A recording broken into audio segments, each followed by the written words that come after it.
can't do this. What is that? Oh my God. Scissor.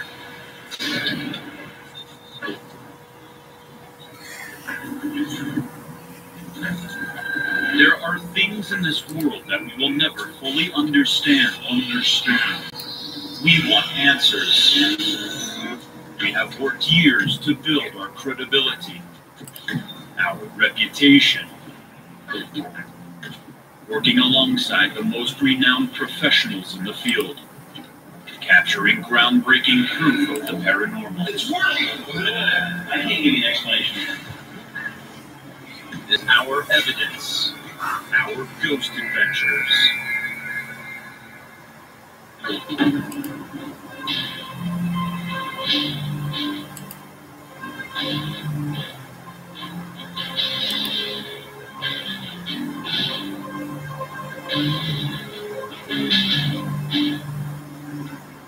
We're on the Sunset Strip here in West Hollywood, California. We're getting ready to investigate one of the most iconic nightclubs here. Very dark nightclub. It was here at the Viper Room in 1993, where actor River Phoenix passed away. Passed away, yes. Say his spirit is still here. It is. The infamous Viper Room opened in 1993, once the premier hangout of the Hollywood elite and a widely respected music venue. It was all quickly darkened when beloved actor River Phoenix collapsed here of a lethal drug overdose on Halloween, the very same year it opened its doors. The 23-year-old star collapsed and died after leaving an LA nightclub on Halloween. Notorious mobsters Mickey Cohen and Setting up, folks. What's going on?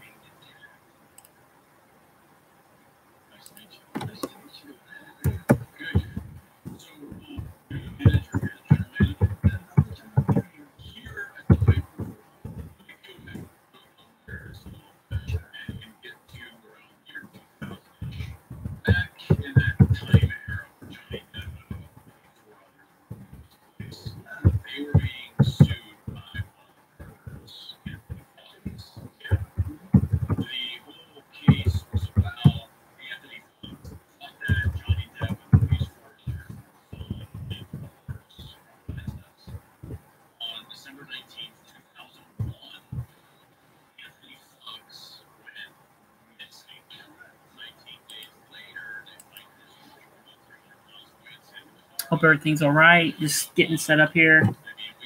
Going through some stuff, man. Going through some stuff here.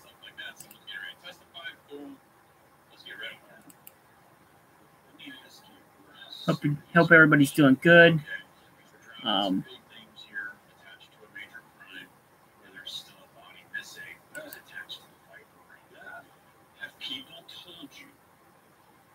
Vinci, what's up, man? She is asleep right now. In my closet, I have all kinds of stuff in there, all kinds of collectible stuff. And I'm just going through some old baseball cards, football cards. It's pretty funny, man. The stuff you collect over the years. These here are Nolan Ryan cards. Gretzky, what's up, man? Yeah, these are old Nolan Ryan cards. I'm getting ready to take pictures and put them on eBay. See if I can get a little something for them. I bought these back in the day. These are, God, what year were these made? 91. So that's what? 28 years old. And these things are packed in this box where they stick. So, just putting a bunch of stuff on eBay. Probably put some comics up. Put these up. If they don't sell, I'm just going to toss them. But I got my trusty phone. So I figured I'd just log in. And we could just sit here and shoot the shit. Talk comics. Talk cards, collectibles, whatever it is.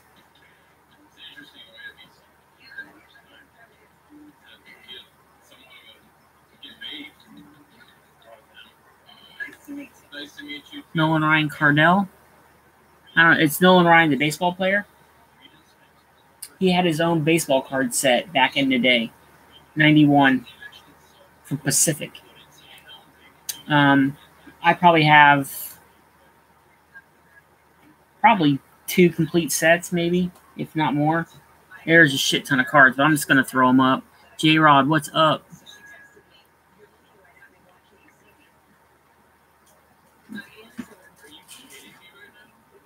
In case you guys missed my live stream, Junkie After Midnight, I won that. A little excited about that. So now, I have two.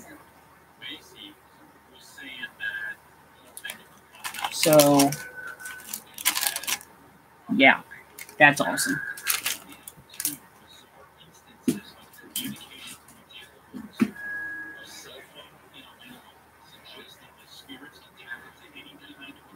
Yeah, he retired in 93. Yeah, you're right, 93 or 94, but these cards came out in 91, and they're over his career. Like these cards here are packed so tight in this box that they're like stuck. So I'm gonna throw stuff up on eBay. Like I said, I just figured I'd get on here and shoot the shit with you guys. If there's anything you guys want to talk about. But yeah, I was gonna do this earlier, but I fell asleep. We watched the movie Apt Pupil. If you guys haven't seen that movie, it's pretty damn good. It's a pretty freaky movie. Oh wow, that's pretty cool, Gretzky. Like I said, back in the day, I used to really be into baseball cards, football, hockey, comic book cards. I got some up there. I'll show you guys in a minute. But I'm trying to clean out my closet. So when we do buy a home and move, I don't have a bunch of stuff to take with me. I just wanted comics and action figures, really. That's all I really want. That's all I really want to take with me. So these cards here, I'm going to put them on eBay and see if they sell. If not, I'm just going to junk them. They're not really worth anything. I mean, I might have some there that are worth a little bit, but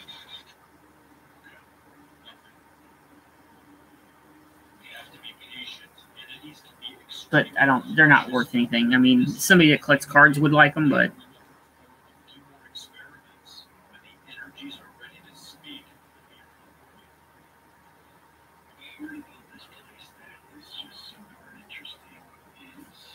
other than that, they're not worth anything. So I figured I'd just throw them on there. Oh.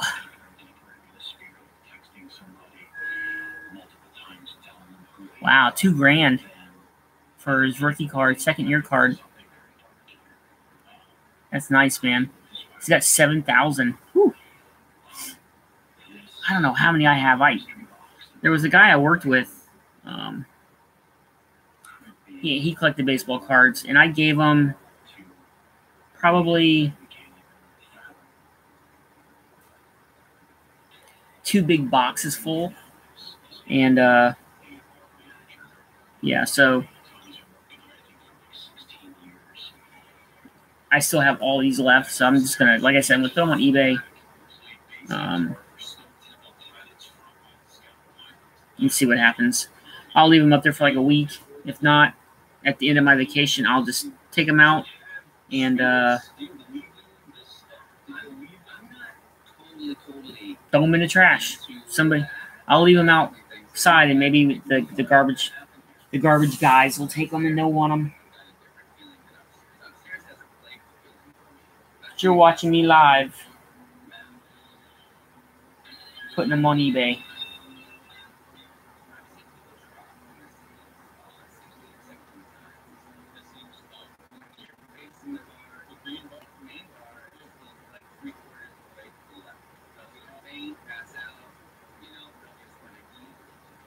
But yeah, sorry I ended Junkie after midnight kind of early last time. I was in shock after I opened that Hulk 181. And I sat there and stared all night. It's pretty funny.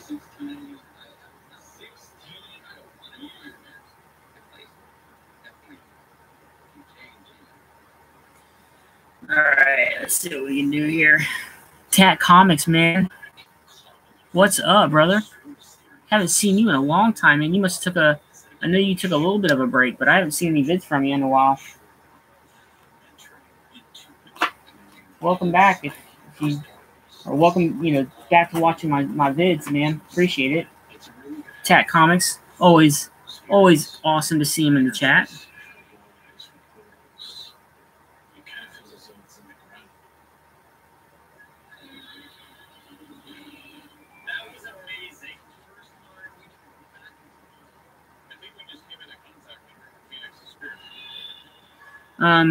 You guys do a lot of you guys in the chat, do you guys sell comics and stuff on eBay? I've only sold 3 comics total in my life.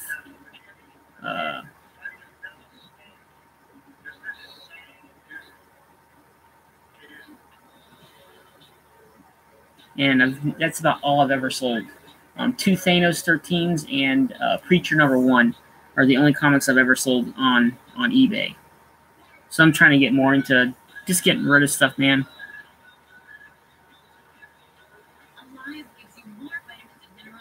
Oh, damn, nice, Tat. I'll have to check that out.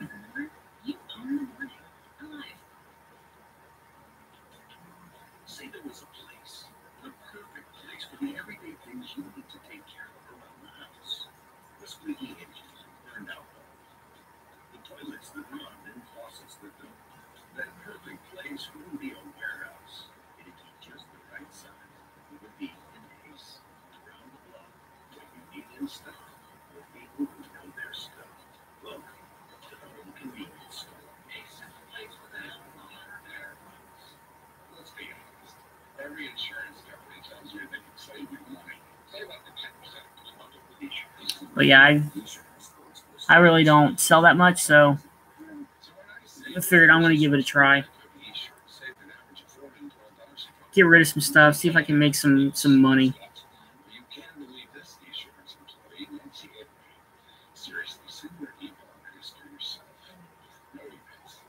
When insurance is for, it's surprisingly painless. Ever notice how hard it is to clean impossible kitchen and bathroom messes with wipes and spray cleaners? Try Mr. Clean Magic Eraser. Just add water, squeeze, and erase.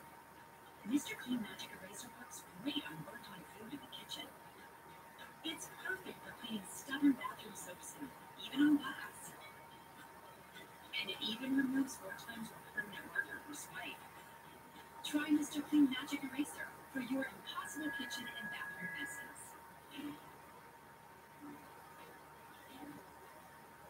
See what happens. Our new hot fish breakfast will get you the readiest. Oh, damn, nice. I'll have to check her channel out and look that up, man.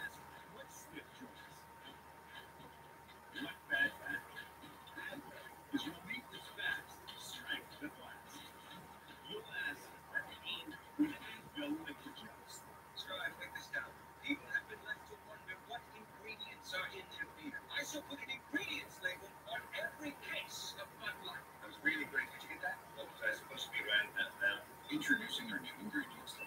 Use it.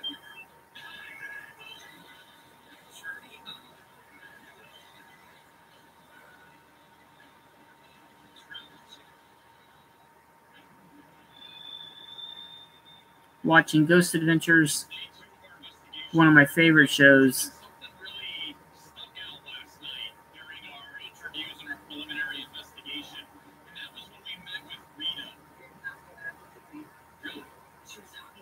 You go 4 high, yeah, I do too, bro. 4 high is about as high as I'll go. Thanks, brother, on that 181, man. I am super. I can't even believe I won it. I mean, it was crazy.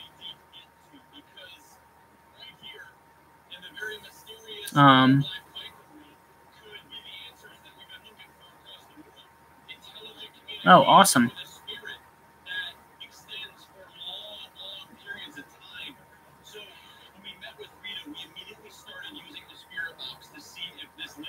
What's up, comic pop culture collector?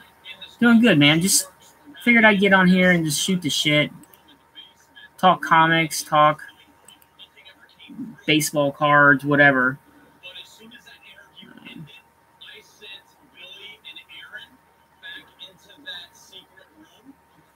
So we'll see what happens.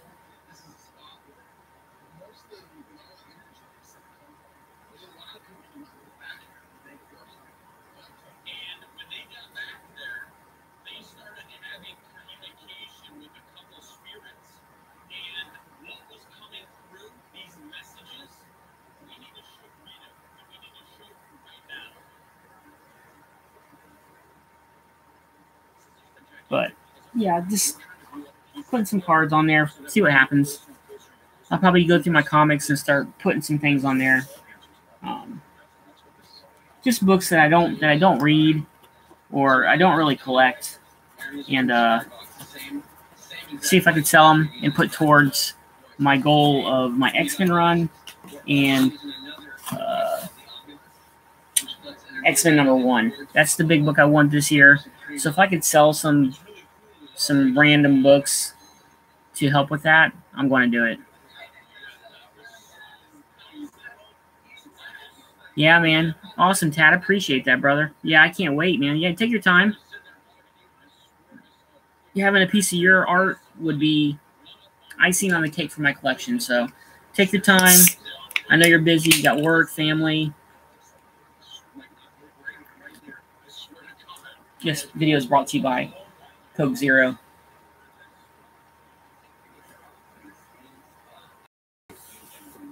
But yeah, just listen to some stuff, charging my iPod.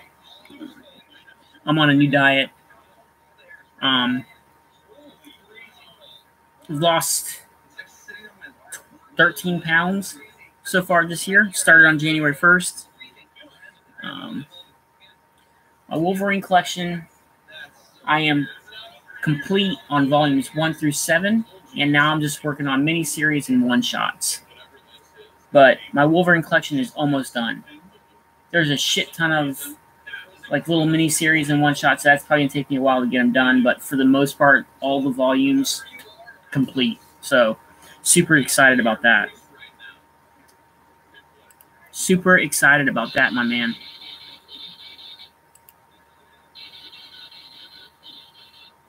But show you some other cards.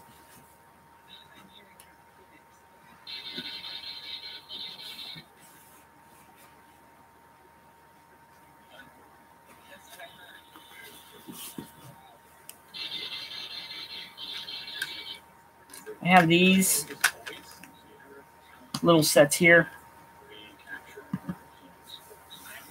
What is it? Classic rookie set from 91. Open, but they're all limited. They got little certificates. And what's cool about this is there's a Brett Favre rookie card in these.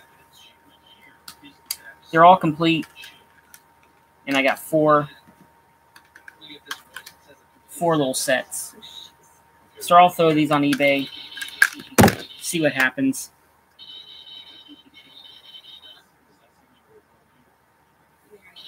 Throw in a copy of Outcast. Yeah, I could probably do that, but I'll probably sell those in a set. Sell those in a set. 0000000. I don't know. I'm feeling you might be a troll channel, but I'll keep my eye on you. And then I also have, totally forgot I had these. Whole box of Star Wars cards. Definitely not selling these, but I pulled them out to look at them. Pretty cool. I used to have all these back in the day. And then just over time, I got rid of them. Had to make room for stuff. But I got the Return of the Jedi.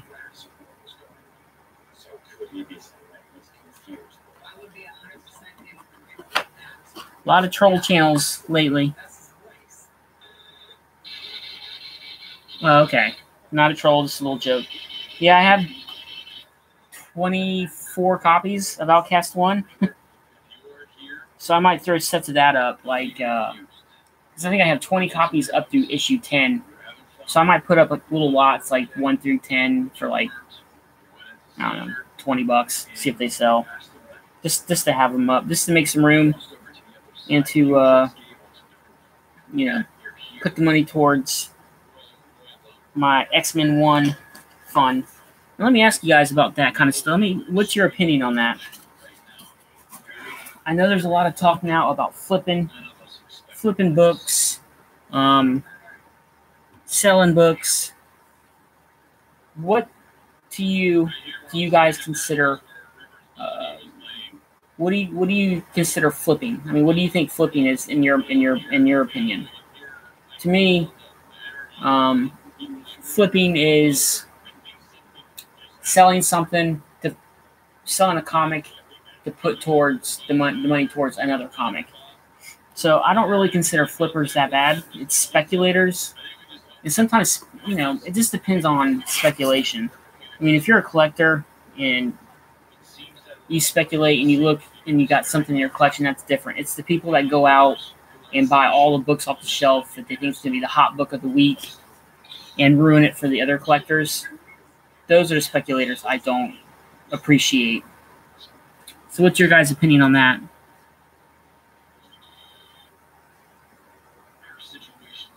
Dang, Dan Marino and a John Elway rookie card. That's awesome, Tat. Here's some old Marvel 1992 cards. I got a whole box of these. Here's X Factor. And these cards are cool because on the back they gave you stats on the team, on the person. Like, here's Cannonball. But on the back it told you all his special abilities and a little bit of a history. His first appearance. So these cards are pretty cool. I have to go through these tonight and just put them in order, see what I got. But I remember these cards, man. I used to buy them by the box.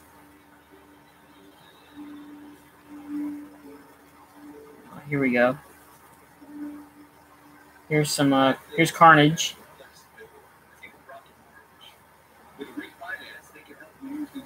An old Carnage card.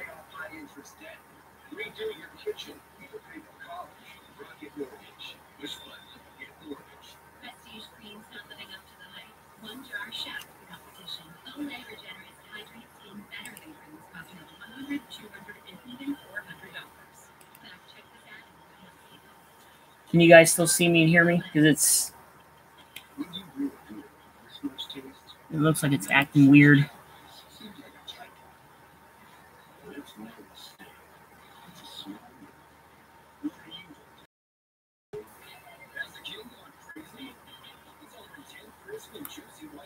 If you're buying books just to resell them and shitty on you, yeah, that's how I feel, man. But if you have books in your collection and you flip them to put towards another book or another more books for your collection, then I think that's okay.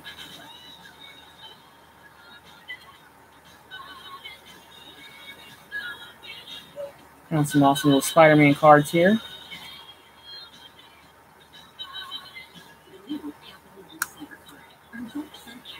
Yeah, I used to love these cards back in the day, man.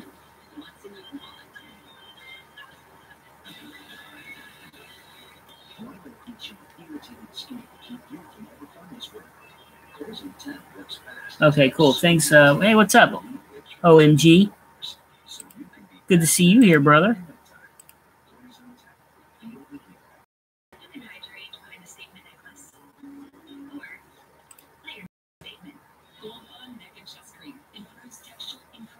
Chris, how you doing, man?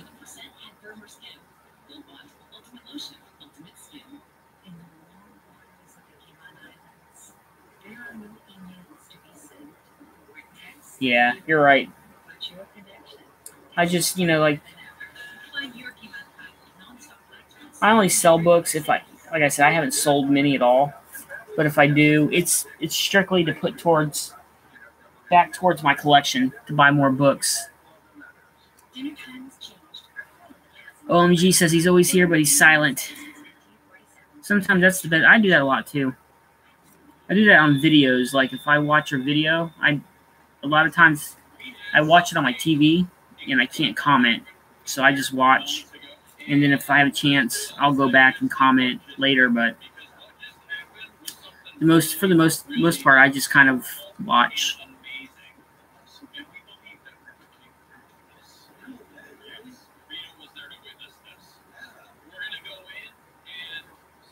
Zolo, what's up, man? Yeah, I'll be doing a live stream here later in the week. I've got some Mylar bags ordered and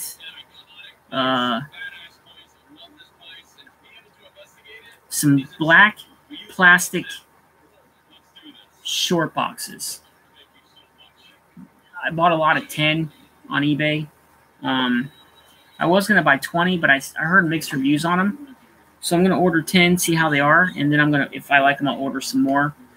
But I ordered 500 Mylar bags, and I am going to bag and board my entire Uncanny collection into Mylar. So I'm looking forward to that. So I'll probably do a live stream when I do that. So I probably won't get those until like Wednesday or Thursday. That's when they're estimated to yeah, man. These are fun, dude. They're a lot of fun.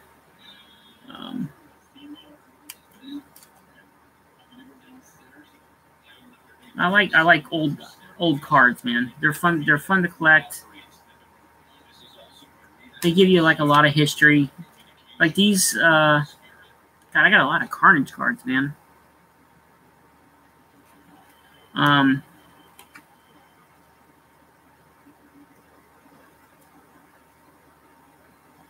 These metal cards.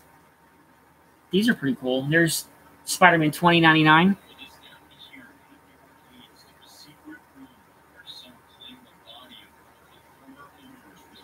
Oh, damn, that's awesome, Tat. 00000 said he's looking at Marvel card boxes on eBay right now.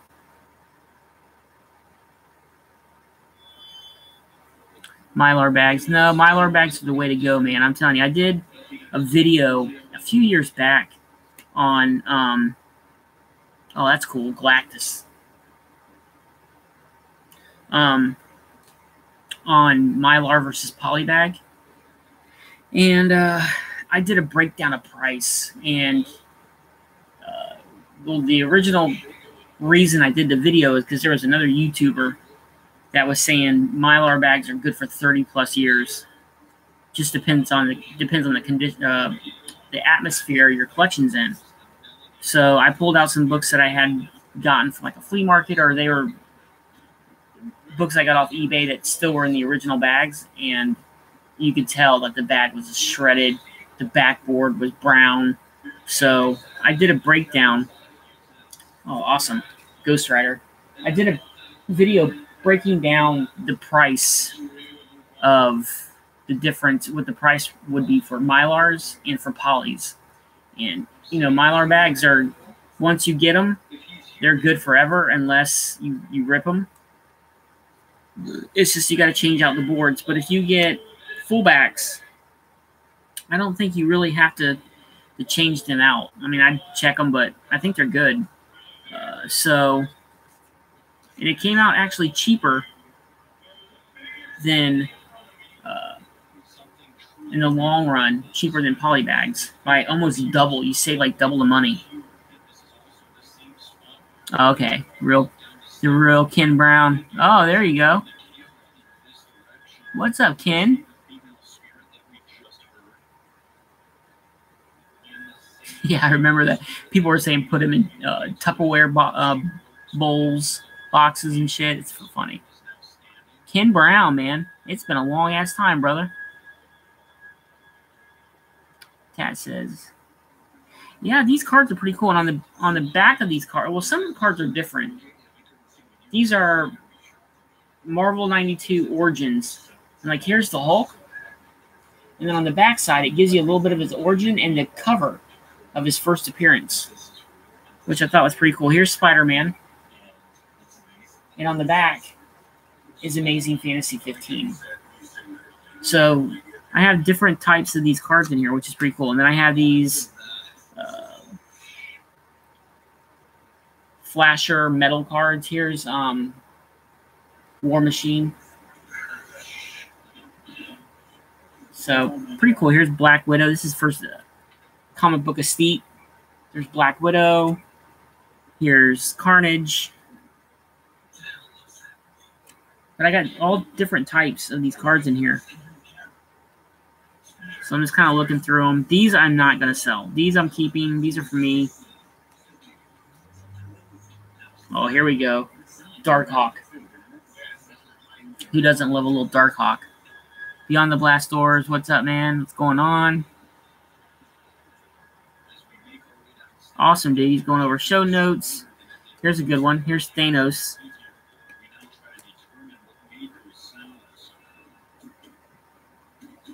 Thanos is badass, man. I am looking forward to the new Avengers movie. How about you guys?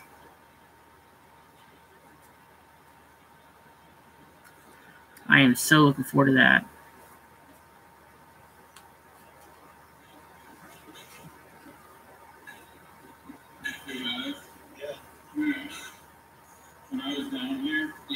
Yeah, good to see Ken Brown, man. Ken Brown that was my boy, man. I mean, he still is my boy, but I remember back in the day, me and him we used to get on some people, man. It was fun. Good times. Yeah, I saw that. I saw that, and like I said, I'm on vacation this week, so I'm saving it for Monday. The Punisher Season 2. Here's Wolverine. Of course, you know me. Love me some Wolverine. Yeah, I'm saving that. I heard it's really good. Say he's making his return. Awesome, dude. I know you made videos here and there. You did a few live streams here and there. Looking forward to you coming back, though, man. The comic book YouTube community is a lot different now. X-Men, favorite group, of course.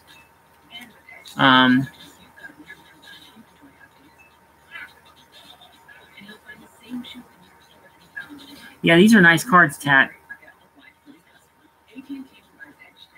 You're going to binge watch it, what, Sunday and Monday, Ken? Awesome. Yeah, I'm going to start Monday. I was saving it for my vacation. I'm probably going to watch also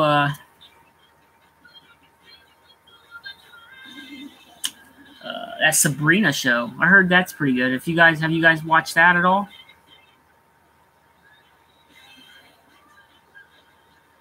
Okay, cool. Yeah, I heard it's really good, though, The Punisher. I heard there's a lot of controversy on that Sabrina Teenage Witch show on Netflix. I'll probably give that a try. I heard there's a lot of controversy on it. So I'll give that a shot, see how that is. I'm always looking for shows to watch on Netflix. The one show my wife started watching is a show on YouTube called You, and it's about a stalker. You guys, if you guys are into that kind of stuff, check that out. It's pretty good. We're almost done with season 1. It's called You. Yeah, I heard it got picked up for a second. Something about the show got sued by the Church of Satan. Something like that. I'm not 100% on the details.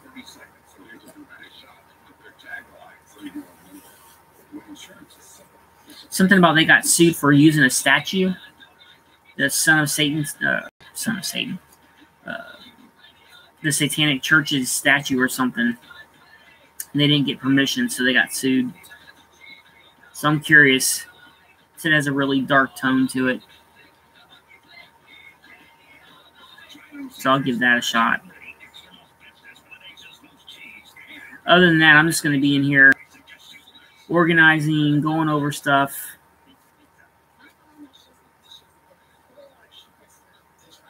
Funk Off, what's up, man? Good to see you. I think all you get... Tad, do you have an IG account?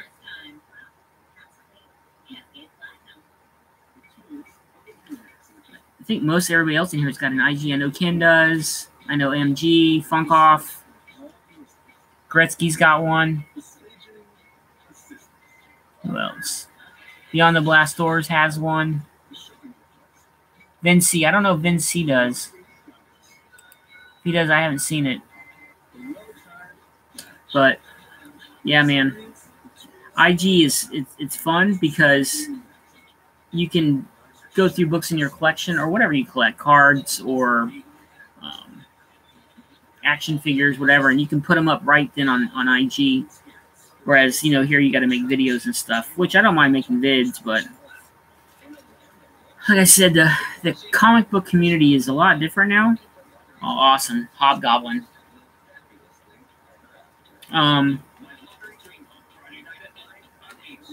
It's weird because certain kind of collecting videos or collection videos,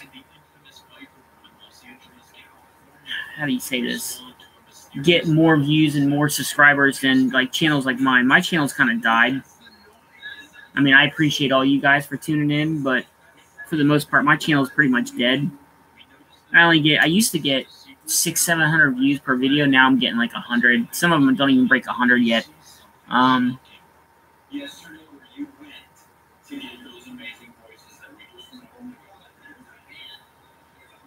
don't know why it's changed, man. I think it's people are more into key collecting and speculation, and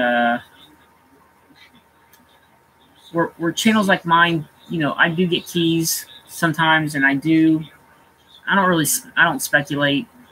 I like collecting runs, and this is not popular anymore. Completing runs of something is just not something people want to watch or do anymore. It's more, they want the hot variant covers.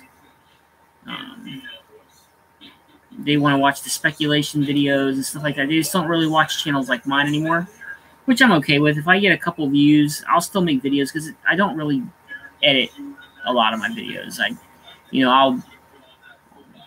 I'll throw an intro in the front, and that's about it. I don't do any fancy editing or anything. So, but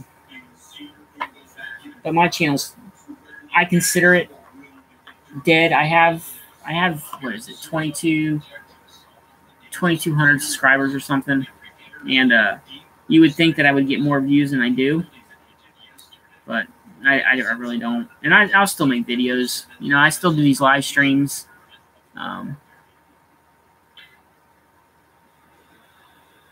Yeah, it's true. Everything's just a show, man.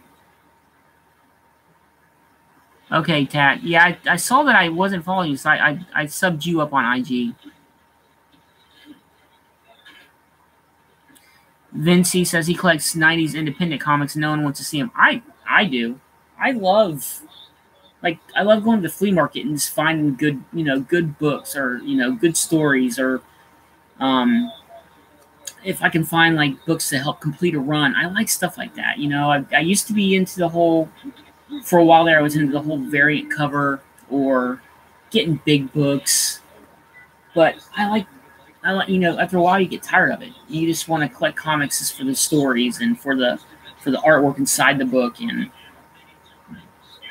completing a run is so satisfying to me, or it's just not the thing anymore.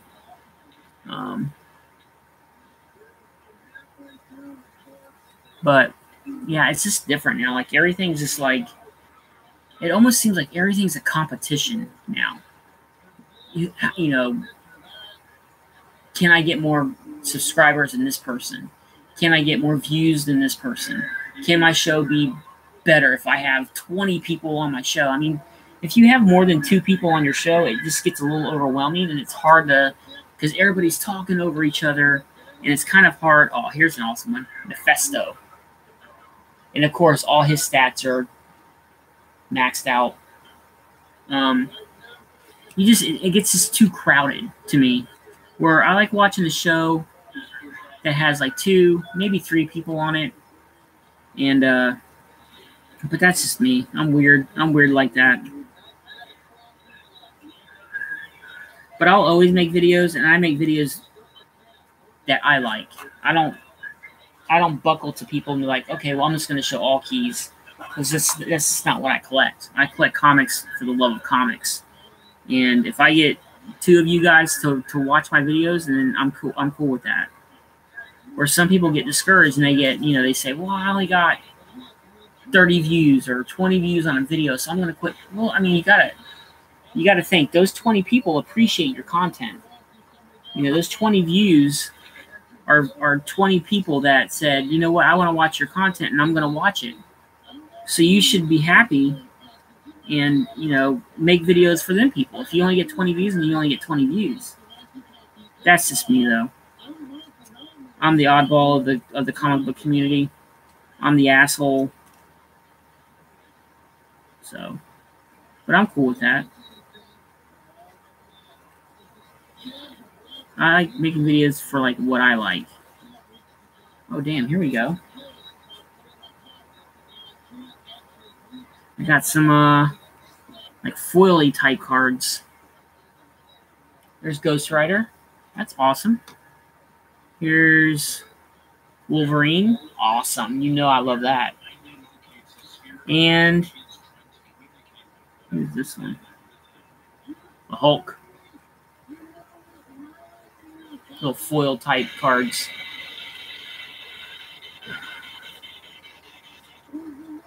Yeah, Tad says he's like me. He's trying to complete runs, pick up new stories and covers of artists I really like. Yeah, I mean, Vinci said he started an Evil Ernie collection. I have a bunch of Evil Ernie. Evil Ernies are good, man. Lady Death, Evil Ernie, Jeff Johnson. Exactly. Jeff Johnson says, don't do it for the views, do it because you like it. That's it, man. Make videos because you want to make videos. Show your collection because you love your collection. Like, my comic collection, I'm almost at 22,000 books, and I love every single book, even a book that may be worth 10 cents, or somebody's like, oh, that's a shit comic. Why would you even have that in your collection? I like it. It's my collection, so I collect what I like. And if you like the same thing, watch my videos. If you don't like it, then don't watch my videos. But I collect for what I like. Count Von Strange, what's up, man? Thanks, brother. Appreciate it. The Matina, yeah, I heard about that.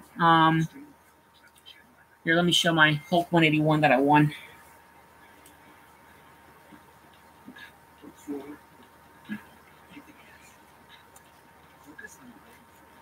Look at that bad boy, guys.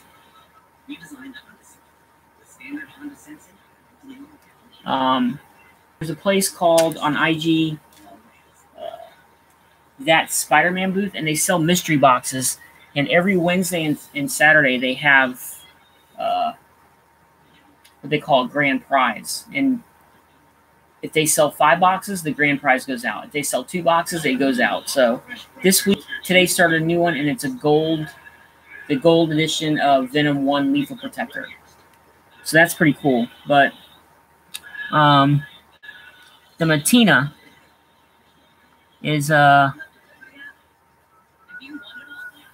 I think that people are accusing him of copying or stealing like poses or something of characters. So I think he's getting dropped from like Comic Cons or like dropping them. They're not bringing them in.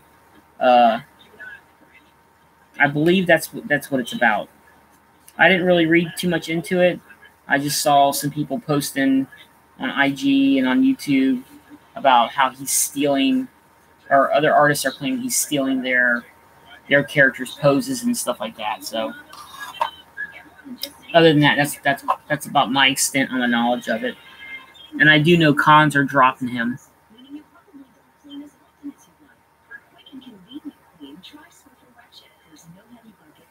But yeah, that's my extent on that's my knowledge on that. But like I said, I'm just going through these cards. I was gonna do, I'll show comics. I'm gonna probably do some bagging and boarding and see or shoot the shit with you guys. But I just saw these cards. Oh, I love that. I love that card. Chris Sam, what's up, man? Yeah, it's true. He's still Matina. I mean, he's still a fantastic artist.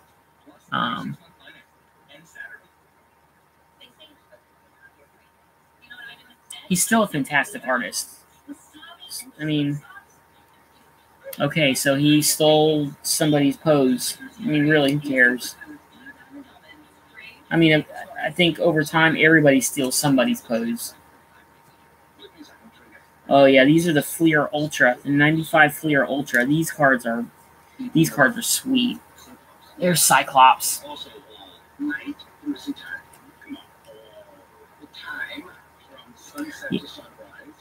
Yeah, exactly. It's reference. I mean, you look at something and, well, here's a good one. Here's a Juggernaut. So, I still think he's awesome. Exactly. Why not just call it a freaking cover swipe? You know what I mean? When people do cover swipes, they're copying a pose. So that's my 2 cents on it. I think he's still an amazing artist. So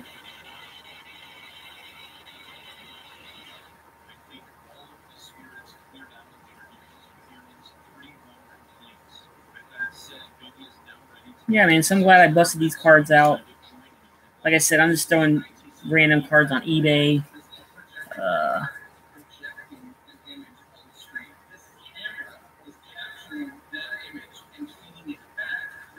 Yeah, I mean, yeah, you can consider it cheating, but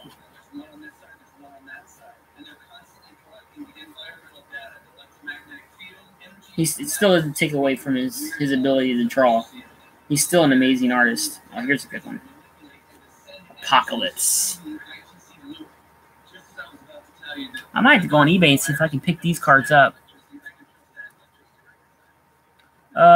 My eBay account. God, I forgot the name of it. Oh, it's Wings Fandon. WINGSFANDON, all one word. I have one thing of Nolan Ryan cards. I'll keep it up there for a week, and then I'm gonna probably toss them.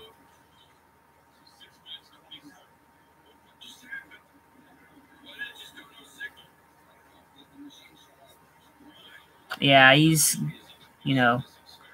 Boondock said he's almost went copy and paste. They just want recognition for their work, and I don't blame them. If you're using their artwork, at least give them a nod. You know what I mean? Like, hey, this is so and so's artwork. But to each their own. Yeah, so that's my foray into these cards, guys. It's pretty cool. I have to find I have to get a book to put them in, and I'm gonna look some up on eBay, see if I can find some more. I like the Fleer Ultra ones; those are nice. I mean, those are nice cards. They're bright. Another awesome Wolverine. At least try to find some Wolverine cards. James Berry, what's up, man? Yeah. It's still sitting out where I can stare at it all day.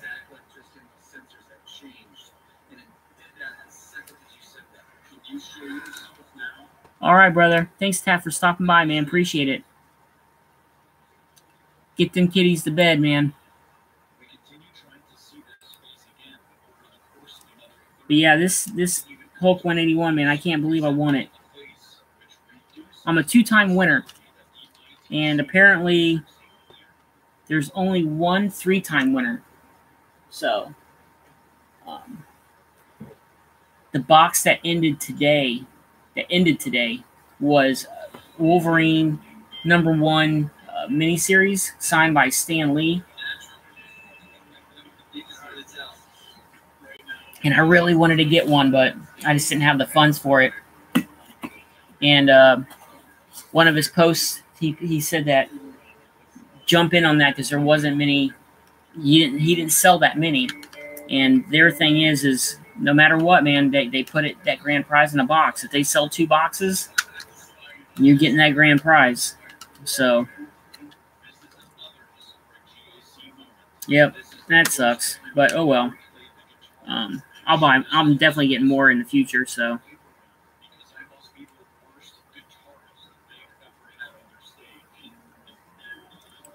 I am up to. Let me check here just to give you an exact number, because I got a couple books the other day in the mail, and I added them to my list. I use the CLZ app, so you guys should really check that out. I'm up to 21,501 comics. I don't know if you guys can see that or not.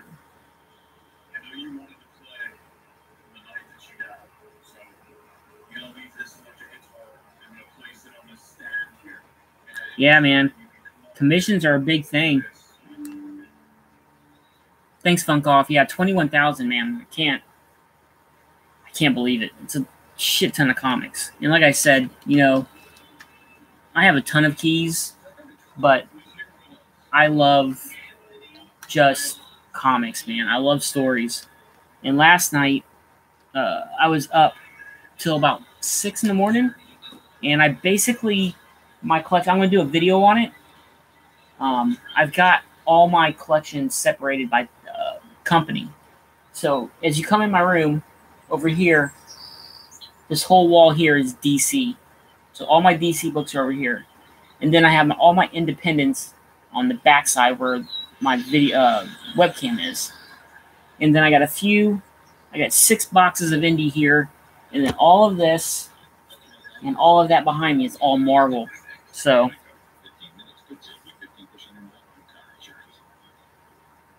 yeah, so I've got them separated by company. Now, tonight, I'm probably going to separate it by title. So I'm going to get all my Spider-Man books lined up, all my X-Men books, Wolverine books, all my Batman books. So that's what I'm going to try to do. Get them all kind of like lined up. So like if I look over here, all my Spider-Man titles will be together. So Count Von Strange and Vinci said they're both under 1,000. Yeah, but, you know, I buy a shit ton of comics, guys. It's a lot. I've slowed down, but yeah.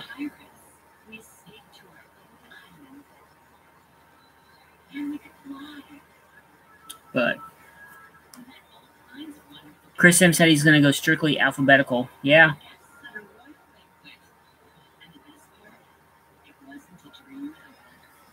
Four deep.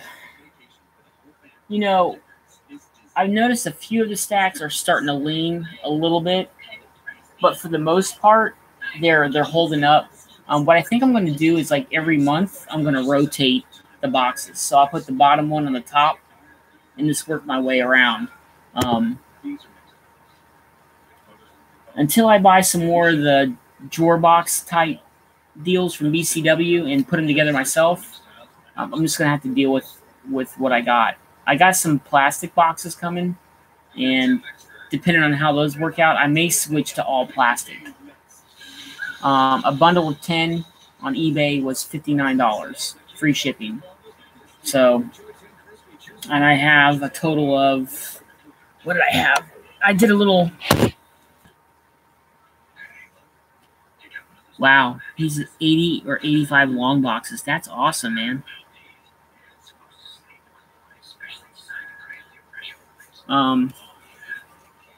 This is what I do, guys. I draw little diagrams in my room. Little diagrams in my room, just to look at, and then I did a count, old school count. But I have a total of, what is it? 74, 31. That's 105, 132, 144, 36. I've got 153 short boxes. So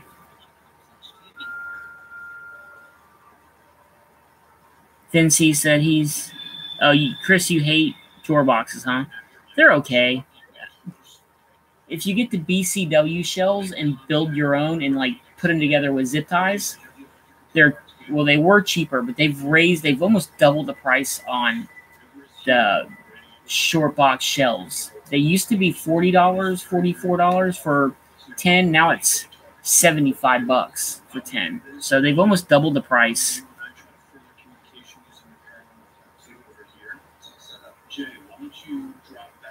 I'm not sure, Funkoff. I've got them ordered. I have them coming in. I think they're going to be here Wednesday. So I'll definitely do a live stream and a review of them. I did originally was going to order 20, but I saw mixed reviews online. So I backed it down to 10. And if I like them, I'll just order more. But I want to get 10, see how they hold up.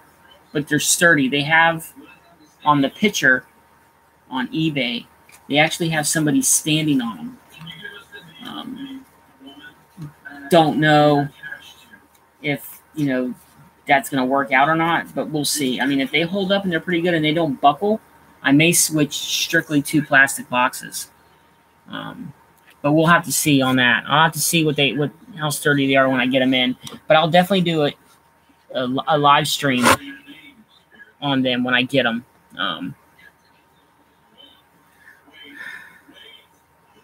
0000 said he sold off most of the singles and went to go see trades. Yeah. Yeah, that's true. I mean,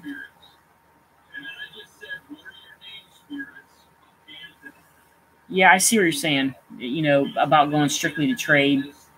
I mean, a lot of people are doing it. They're getting rid of their single issues because of space. You just don't have the room. You just don't have the room. There's nothing you can do about it. And then the fact that trades are a lot easier to read. A lot of my books, I'll read. If I read them, I'll read them once, and then I'll put them away, and that's it. But I don't like reading books unless I have a chunk to read. You know what I mean? Like, if I get a random X-Men book, I'll look through it, but I won't read it until I get, like, some books to kind of, like, read the storyline. Hardcovers are sweet, yeah.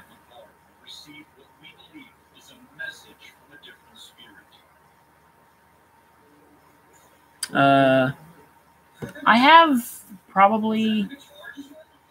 my graded books in the closet. I probably have just under 100. I mean, I got a few. I've got about 5 or 6 Stan Lee signed CGC. I got two PGX, and the rest are CGC Signature Series books. But I have just under 100, maybe 75 to 80. I don't grade my own books. I've never sent a book off to get graded. Those are all books that I bought off eBay. Maybe I'll do a video if you guys want to see it. I'll do a video of all my CGC, PGX, CBCS collection.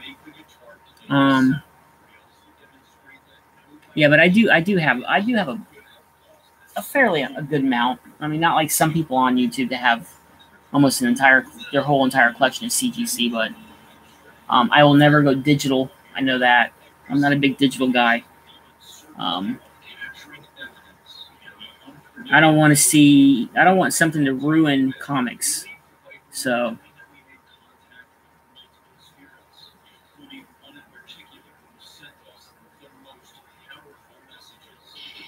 but I'm always, if I can find, I was before at one time looking for some good Stan Lee books, but now they're kind of like up there in price. So I have like 5 or 6, and I'm good with that.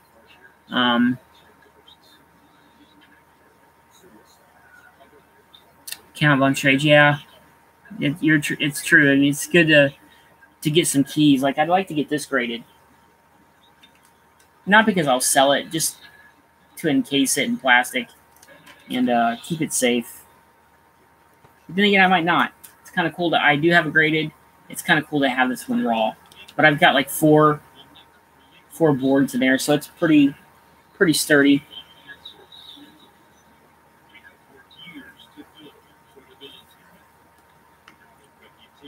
Ken Brown says he's got a question for the chat.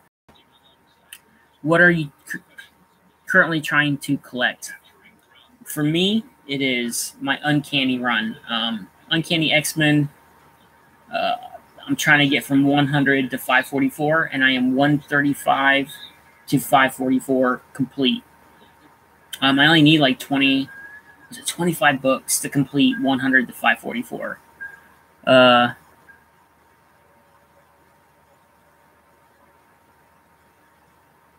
Yeah, Funk Off. I'm sorry I'm jumping around, but that's what I'm trying to complete, Ken. Yeah, I keep my graded books in the closet. They're just back there in the corner of my closet. I got 3 book stands in there, and I keep all my movies in there. I keep all my supplies in there. I have all these baseball cards in there. I've got some toys, and my Living Dead doll collection is all in there. I like my room to be, right now it's kind of messy, but I like everything to be uniform. Even if I'm not in here, I like everything to be nice and neat. So,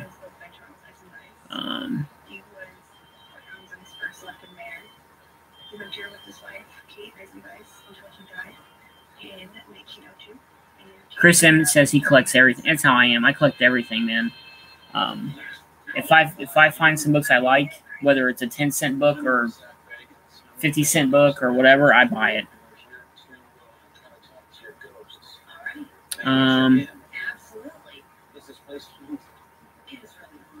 Awesome. Phone call says he missed the table. Yeah, I did. I did like the table, but the room was starting to get too crowded for me. It was like right now I can kind of, I can spread out in here. Like last night, like I said, I was moving, putting everything in order by company. And if I had that table in here, I just wouldn't have the room to do something like that. Or now I have the room where I can move a whole section of my collection off into the middle and then move things around and kind of shift everything back. Before I didn't have the room.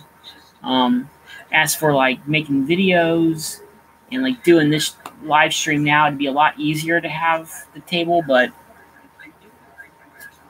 I was just looking at more for room, and my OCD about clutter was starting to kick in really bad.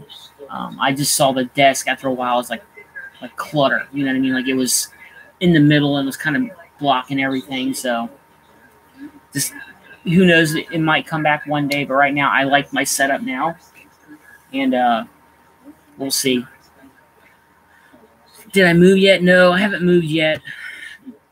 We're waiting on, because when we go to buy a house, we want 0 debt. So right now the only debt that we have is my wife's car, and she's got about 2 years left on it, and we're going to just start making extra payments to get that done, and then we're going to buy our own home. So is there any place in the castle that you had a terrifying experience? And the breakfast room. let me see. What else? Splash Page. What's up, my man? This is weird and creepy out here. It is. Why are you saying that this was your creepiest experience ever? I had been here for about 2 years. No problem, Splash Page, man. Take your time, dude. No problem. I had been here. Send it out when you can, man. It's no big deal. Comics Mix Explained. What's up, man? Thanks, man. I appreciate it. He said he's bartending right now. He's going to catch it on a rewind. Appreciate that, man. Appreciate all his support. Did you see the new Yes. Did you see that? Did you hear the Oh, man. I appreciate that. I'm definitely not the master, but I appreciate that. Yeah. I need to start doing more live streams. And usually I'll do them, a lot of them, when I'm on vacation. Like, I know this week I'll probably do some in the morning, some midday, but mainly I do them at night. But usually when I'm on vacation, I tend to do a lot more. When I'm working, I'll do them like on my Junkie after midnight show. And now it's on Thursday nights. So if you guys want to tune in that Thursday nights, 11 p.m. Eastern, 11:15 p.m. Eastern, Junkie after midnight every week. But yeah, I do a live stream, and this is usually what I do. I'll show my new books for the week, any books I got in the mail, and then I'll just shoot the shit, man. This is what I like doing, is just talking comics. And don't worry about picking my brain, man. It's fun. I like it. I'm not the most knowledgeable guy, but I like talking comics, man. I like, it's not always about, like I said, it's not always about the keys, man. It's not always about the keys. It's about collecting what you love. Thanks, Count. Appreciate that. He says he's always enjoyed Junkie After Midnight. Yeah, the boxes. Can you close the door for me? The boxes don't hold up. I mean, they do pretty well. But I've noticed that some of my boxes, like the bottoms, are starting to get kind of frayed. Now, I don't know if that's just because they were on the bottom of the stacks and just the weight is like, making them buckle on the bottom. But that's what I'm looking forward to getting these plastic ones in and seeing how they hold up. The negative things I've heard about them is that the handles are rough. If that makes sense. Like they cut in from the weight because they get to be about 30, 25, 30 pounds, would you say? And I heard the weight of the box when you go to lift them, they kind of cut into your hand. That could be a downside, but there's always fixes for that. You can get tape, get some black duct tape, and just kind of like put it underneath the handle that's folded up. You could do that. But how often do you really move your boxes around to where that's going to bother you? But we'll see. For right now, I'm really getting into like these boxes here, the design boxes. I've got a few now. I got quite a few now. And I told my shop to order me a couple more X-Men if they can get them. But yeah. But like this stack here of boxes, it's got a little bit of a lean, but I got the other stacks holding them up. But I would say they probably last 5 or 6 years before you can tell they start breaking down. But even when they start breaking down, they're still usable, but just they don't hold up the weight as much. So it sucks because that's the one thing, if you really think about it in your collecting, that costs the most is supplies. Supplies, man, tape. You've got. If you bag your comics in polybag, you're looking at every 7 to 10 years. You got to change those out. Boards. Mylars are great, but they're expensive as hell. And if you have a modest size collection, I say, if it was me, I would go all Mylar, even for current books.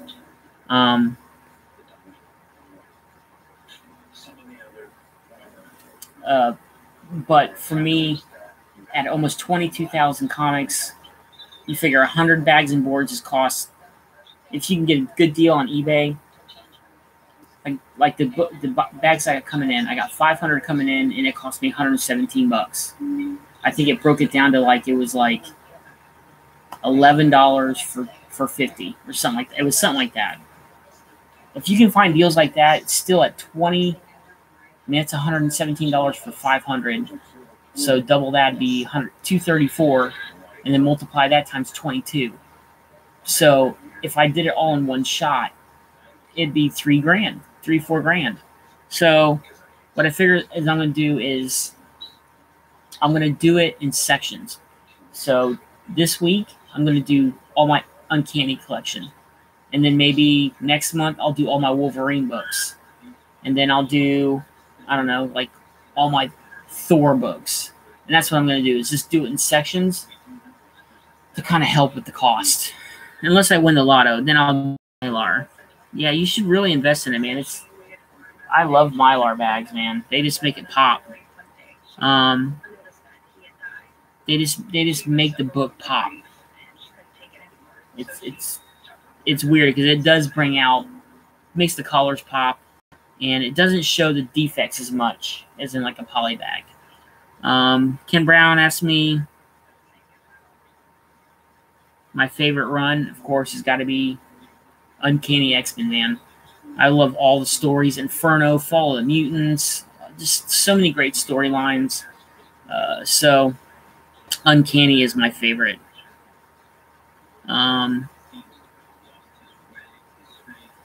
Chris M said he's been collecting since '95.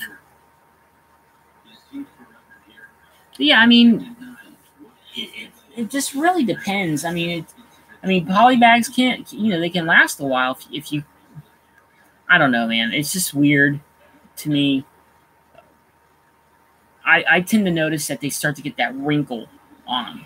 Now, whether that affects the book, I'm not sure, but it's definitely either moisture or age is actually making that bag kind of ripple. And polybags will do that, whereas Mylar doesn't have that ripple, and it never will. You know what I mean? But they're not airtight, so you're still going to get moisture inside because they're not. It's only sealed with tape, so there's still access for water to get in there. But I think it makes your books look nicer, and it's, it just keeps it just stops the acids from soaking into the bag, and it just gets that wrinkle effect. I just don't like the wrinkle effect. 00, yeah, it's like having your comic in HD. Yeah, that's exactly right. 0000 says he has a full run of Superior Spider-Man to Mylar.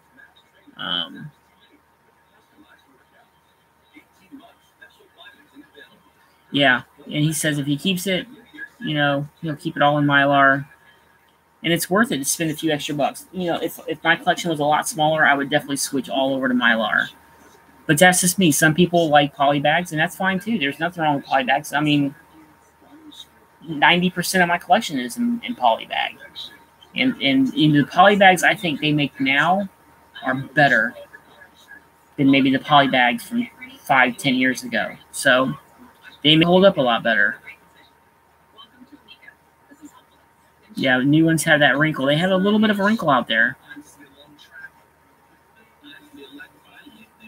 Yeah, Chris M, man, he's got some knowledge. He's been a sub to my channel for a while. He comments in most of my videos and stuff, so that's cool.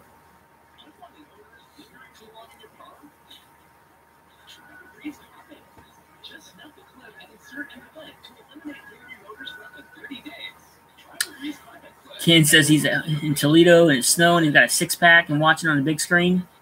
Yeah, man, that's what I do, man. On my days off, I'll watch YouTube videos on my TV downstairs.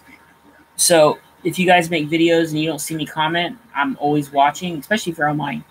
If you pop up my list, I just try to go through everybody's videos. I can thumbs up from my TV, but I can't comment. So,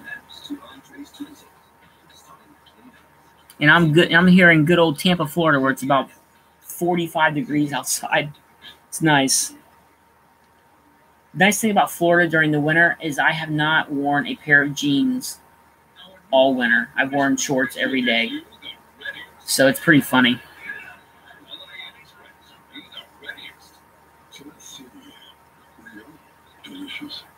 Chris M says he's in Pittsburgh and it's 26. That's still cold though, man.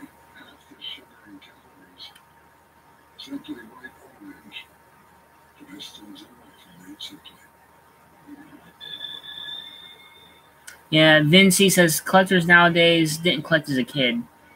That's, you want to talk about stuff, but you don't want to offend people because people might watch your channel that might be a certain type of collector, and I don't want to alienate anybody from my channel.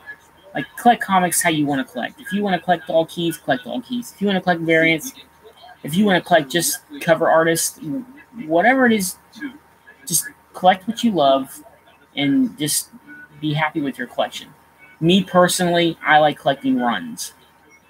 I like off-the-wall comics like Dead World or Lady Death, Purgatory. I love Purgatory books, Evil Ernie books.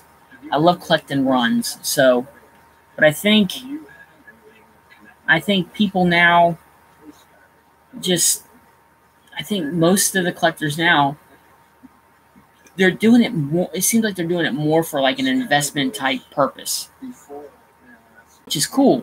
But if you get into collecting comics strictly to be an investor, I don't really see that panning out for you. You know what I mean? Like, I don't expect to retire off my collection. I'm not going to, be like, okay, well, I got 22,000 comics. I can retire. Because comics is like anything else. My collection to me is worth $1 million. But that's to me.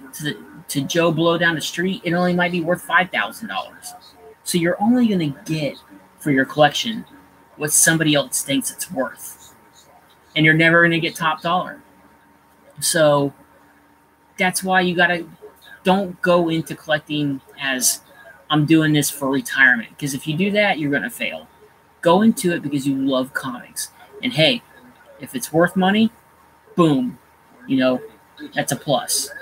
But don't go into it strictly thinking, oh, if I get this massive collection, I'll sell it for $500,000 and I can buy a house. Because it ain't going to work out for you that way.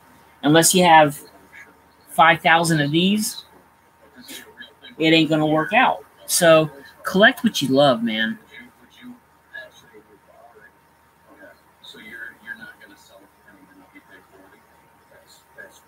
Yeah, Ken, back in the day, man, when me and you did vids, it was crazy. Remember when I was doing all them videos about We Love Comics? Oh, those were fun days, man. I had the donation cup out. It was great. It was good times. We've just received some intriguing information regarding an Eisenberg's family mystery. Yeah, if you sell your collection, you'll be able to retire for about 2 months. 401ks in stocks or save. So.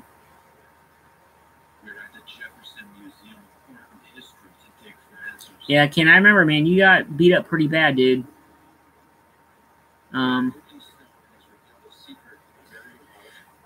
But that's me, man. I collect because I love the hobby. I mean, I have here. Let me see. I got some books right here.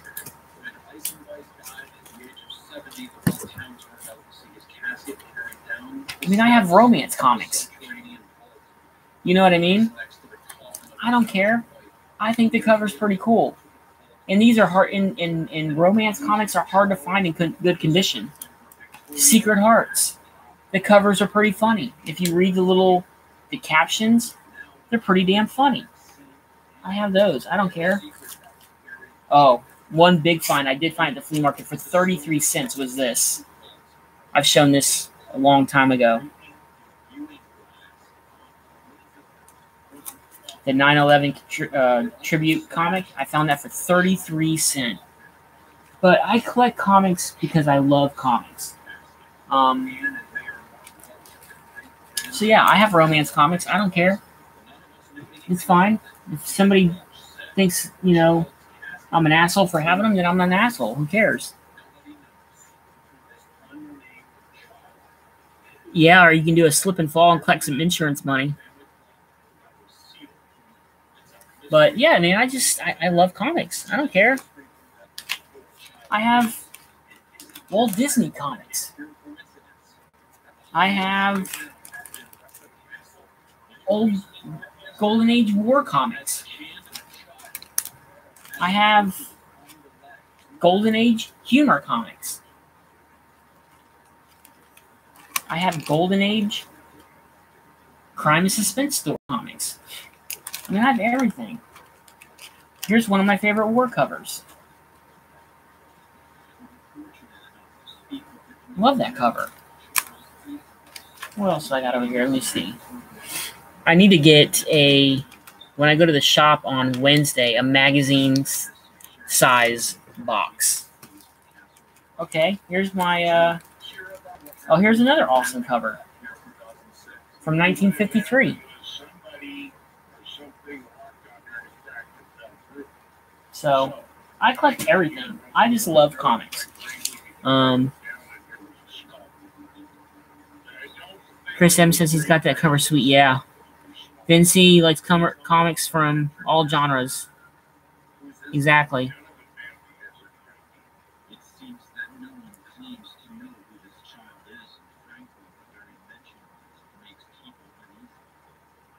And Kyle Walker, what's up, man?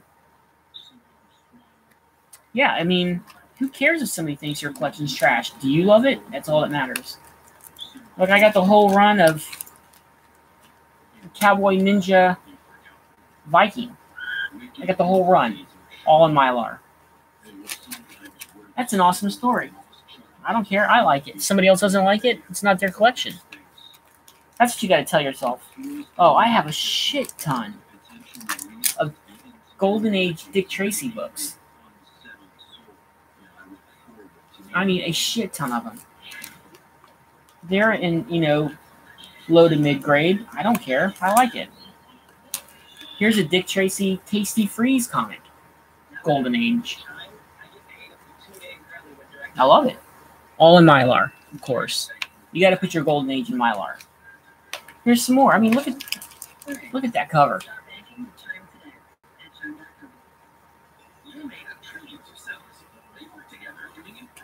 I love that cover. The red just pops. I mean, here you got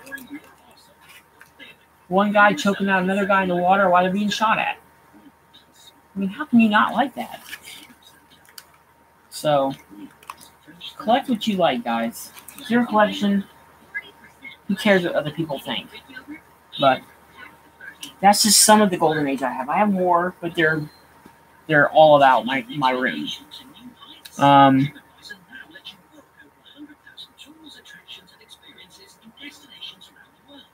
Yeah, Uncle Scrooge comics. Who cares? I like them. I collect, since it's right here in front of me, I collect autograph 8x10s. I have a ton of them. I have like 150. Let me see.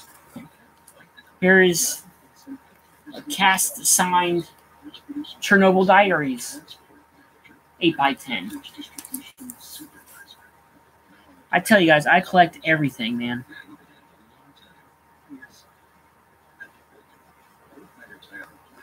Donald Edwards, what's up, man? How do I organize my books? Okay. Here's another Chernobyl Diaries cast sign picture. And I have COAs for all of them.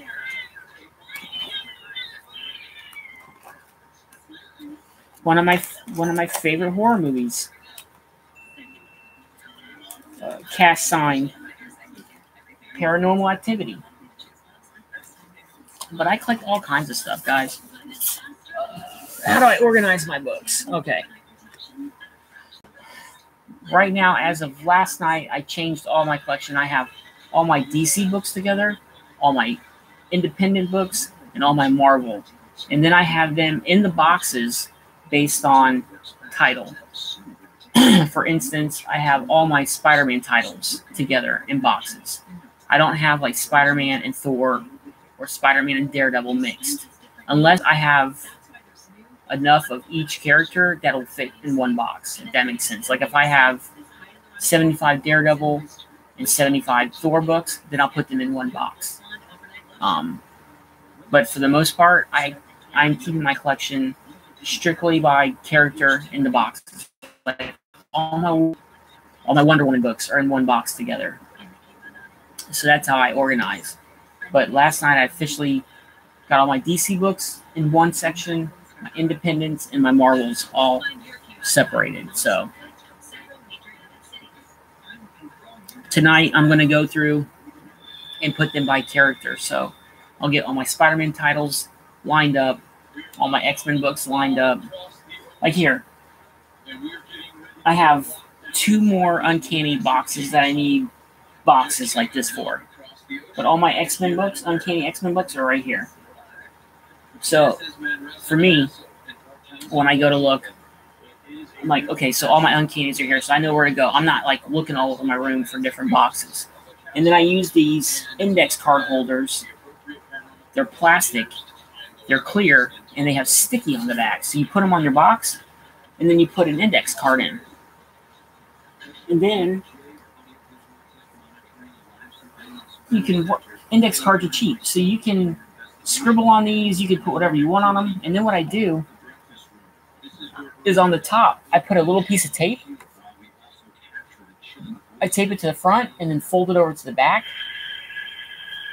And then it's like a little tab that I can hold onto to pull them out of the sleeve. Because if you don't, it's hard to get these out. So, let me see what else. Not necessarily alphabetical, but by character. These books are not in alphabetical order. They're set up by character. I mean, I guess I could put them in alphabetical by character, like Amazing Spider-Mans can be together, but I want to keep the characters together. Because, you've got Peter Parker, you've got Superior, you've got Amazing. If I did it alphabetical, they'd be all separated. I want to get it to the point where they're all my Spider-Man titles are in one section. All my X-Men books are in one section. That's how I want to do it.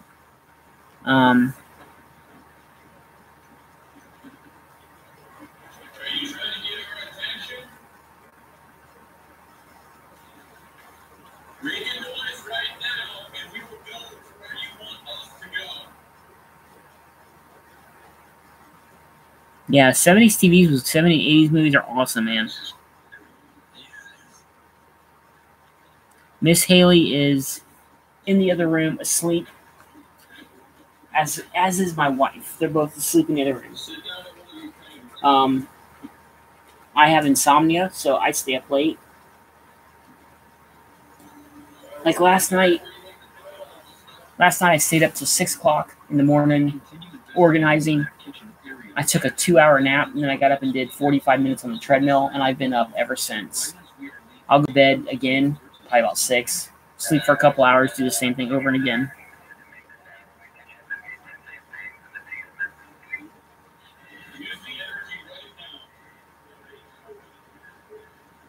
Miss Haley is my sidekick. She is Don, the comic book junkie. She's the channel. I'm just here to show books. She is the channel. That little dog, man. She's awesome. I love that little dog. Let me see what else here.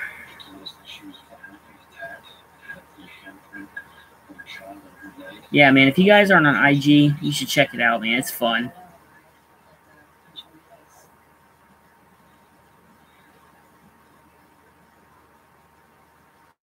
Like I said, you can post so it's fun doing it that way.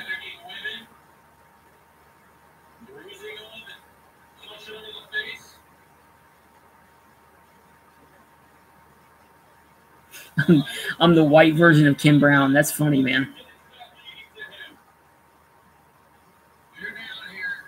Okay, Kristen, I'm going to check him out. I'll have to check out that Gentle Madness about book collecting.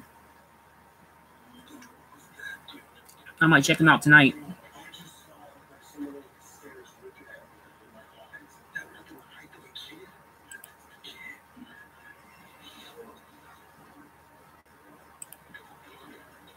But see, this is stuff I like doing. Just talking comics, answering questions, showing different stuff.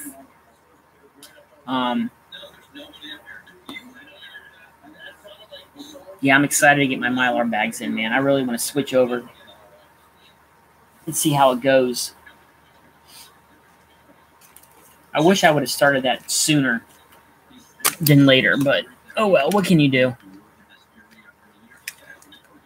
And also another thing that I've started doing is not packing my boxes tight. I was real bad about that. Just because, you're fighting for space. So I used to pack my boxes like really tight. And now I've started to where I leave a good 3-inch gap in each box. And so that way my books have room to breathe.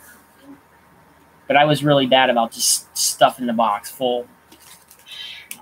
And I know that ruins the comic, or ruins the spine.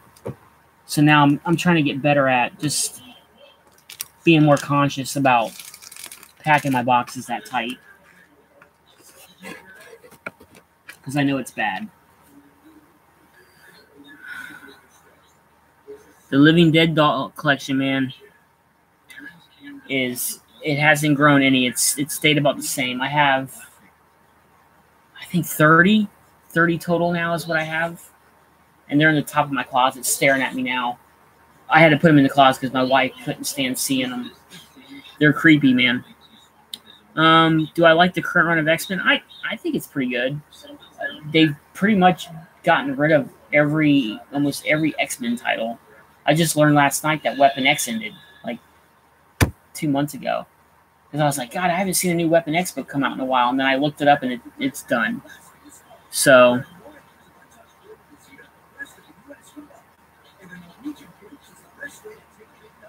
do I ever trade books? Not really, man. I don't really trade, and I don't sell books. I'm a hoarder, man. I keep everything. I always, when I go to the flea market or go to like Comic Cons or whatever, I always buy a book. I'm like, oh yeah, I can flip this and sell it and put that money towards my X-Men 1 or good trade bait.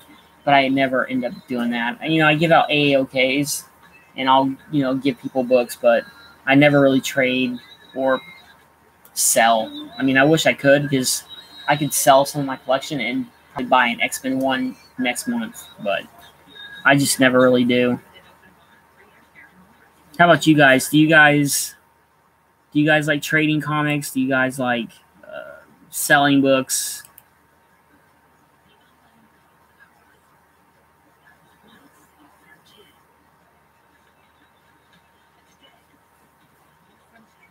But yeah, I've never really done that before.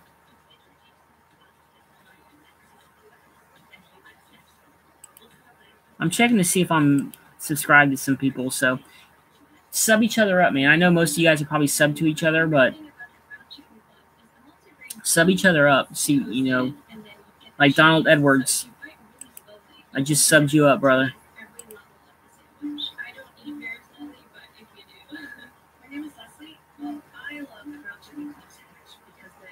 Oh, man, I'm telling you what, I don't even want to get into it, the nightmares I've had about moving my collection when we do move. I think what I'm probably going to do, I always thought if I wrap the books in plastic wrap, the boxes, I could have the movers move them. I could do that way and just let them move them. But I think I might just rent a U-Haul and see if a couple buddies from work, if I pay them like $100 and buy them some pizza, if we can just like load them into U-Haul and then me and them can move them. I think that's probably what I'm leaning towards because I'm dreading moving this collection, man. Yeah, Funkoff says he doesn't buy, he AOKs. Yeah, that's my fear. Is you can't trust the movers unless I catalog. You just can't trust them. So, and I don't want somebody stealing a box. It's at the time of the move, you're not going to notice if one box is missing. So, I'm more than likely going to move them myself.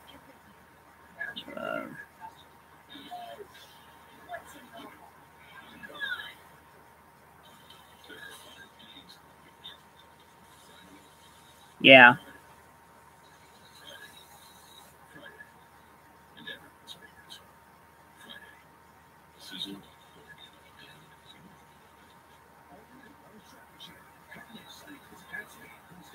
I don't know if you can trust movers or not, man. It depends on how far of a distance you're going and if you watch. Like if they moved the boxes, I'd have to watch them load them into the truck and then watch them unload and count as they came out. You know what I mean? Like 155 boxes. Just watch them move them out. It'd probably be cheaper to do it that way because it'd be all in one cost. You know what I mean? But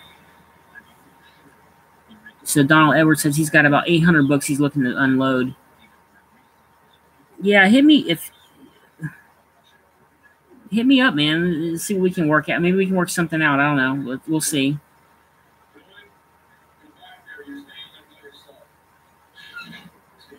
So, Chris M., did you move your comics by yourself?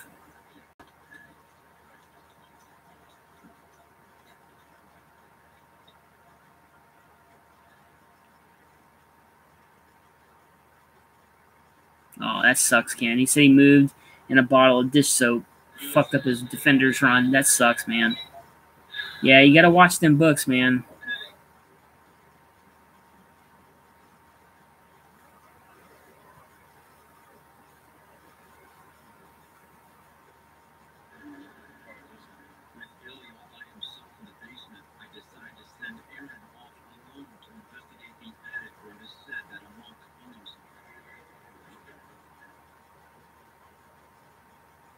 Okay.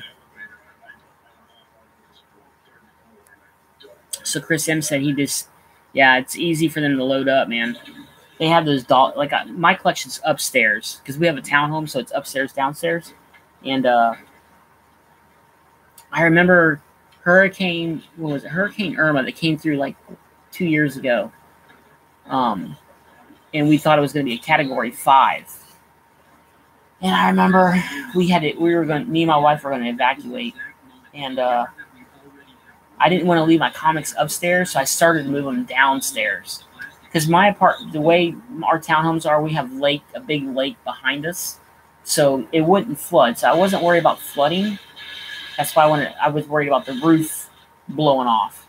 So I wanted to move my collection downstairs, and I tell you what, I was carrying 2 boxes at a time. And that's about 50 to 60 pounds. And I made about 10 trips. So I got about 20 boxes down there. And my fucking legs were blown out, man. I was worn out. My back, my arms, I had shakes. And that was only 20 boxes. And I still had 130 left to go. And I just said, fuck it. I got towels and blankets, and I covered the boxes. So that way, if the roof did get blown off and rain did come in, maybe the towels and the blankets would soak up most of the water, and the books really wouldn't get wet. But I can't imagine moving this, so I don't know. We'll have to see. I mean, with a dolly, it'd probably be a lot easier because you could probably fit a whole stack on a dolly and just, dump down the steps. That wouldn't be too bad. Let me see here. I'm kind of missing out. So he had the moving company. You just had to move him to the room. Yeah, that's probably what we'll do. It's just maybe I'll have them do it, or me and 2 buddies from work. Like I said, it cost me a couple $100, but we could get this room moved out in probably about an hour or so.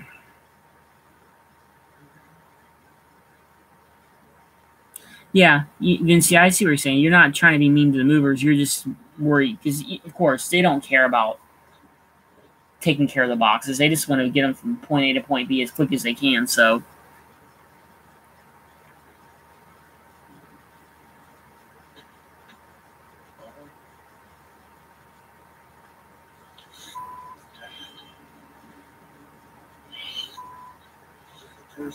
let me see here.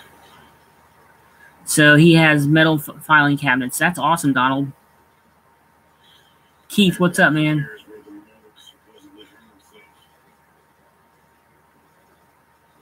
I've seen people do that in videos where they have like plywood in between them. What I'm hoping is when we do move, maybe I'll get like one of the bigger, not the master bedroom, but the next biggest room, and I'll have more room to kind of spread. I think 3 high is my ultimate goal, is to be 3 high. I think 4 for me is the top end. I prefer to have 3 high, but I was also looking at Home Depot. Those metal racks that are on wheels that you can lock that have like 3 shelves that I've seen in a lot of people's videos, and it looks like they fit 4 boxes on each shelf. That would be cool to get. That way you could just wheel them around, and the wheels lock. I thought about that. They look like they're about $100 each. It might be a good investment to get them.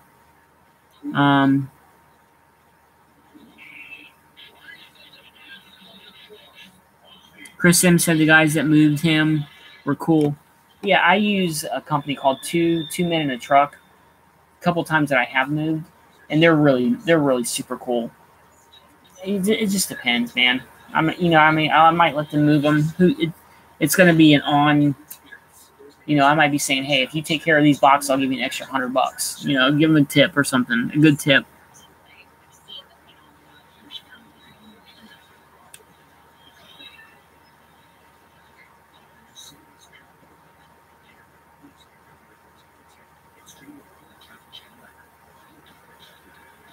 Yeah, most non-collectors can't even pick up a comic safely. That's true, man.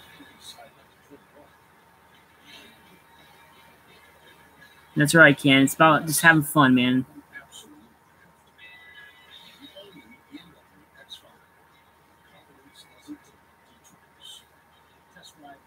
Yeah, 3 high, I think it's the highest.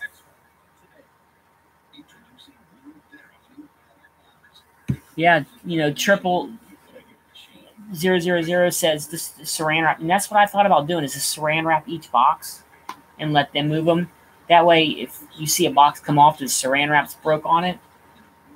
But the thing is just keeping a tally of boxes. Like, if you got 100 boxes, just make sure 100's coming off. That's why when they get to your final destination, just kind of watch as they unload it, which wouldn't be hard. My wife could be inside, I could be outside. What I could do is have them move them last, so they'd be on the front of the truck or the back side of the truck, so that would be the first things they unload. And then once they get my comics unloaded, I'm not worried about the furniture. But Brett Hess Art, what's up, man? Chris M, you using 2 men in a truck?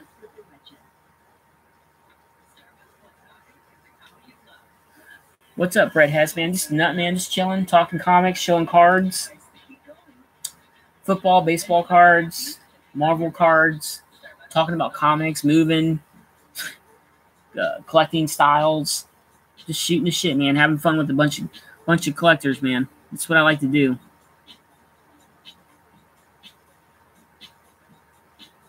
Okay, Keith said cedar naturally resists little pests. Okay. I haven't had a bug problem. I'm fortunate. No bugs up here. I think it's because I'm on the second floor, maybe. Yeah, but we don't really have a bug problem, so that's... I've got my fingers crossed. At least I haven't seen any, so... Okay, Chris.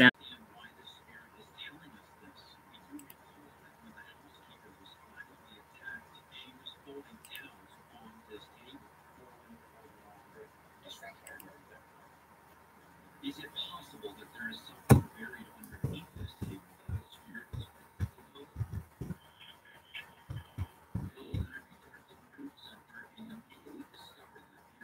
Experiencing intense activity.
Okay.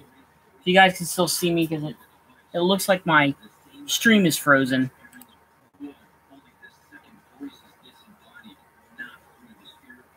But yes, to answer your question, I use damp rids. I have about 5 of these all over the room. That's what I use for the moisture. Let me see. I'm going to get caught up here.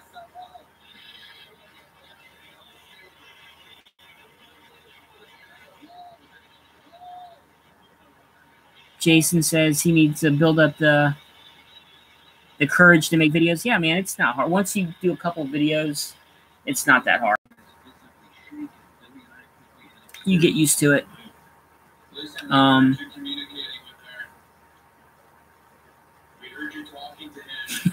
Vince says I can sit on the comic books and make a chair out of them. That'd be awesome.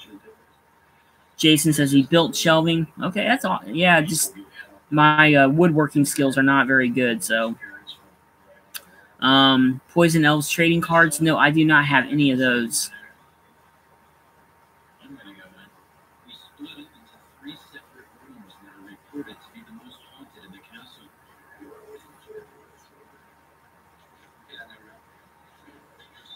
Jeff Comics, man. What's up, man? Yeah, I hope you had a good time at the con.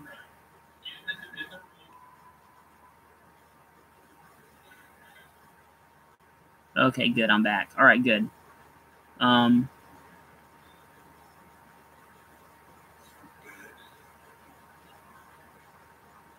Vincey's I gotta have the first home made with comic book boxes. That's true, man. I have enough that I can make probably a couple couches, a TV stand.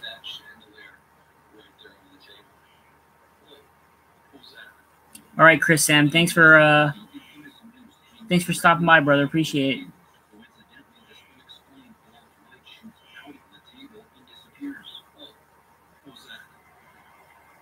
Charcoal. I seen that on a YouTube video where they put charcoal in like a bucket, and then they put holes in the bucket, and then they put it inside of another bucket, and it collects the water. I've seen that.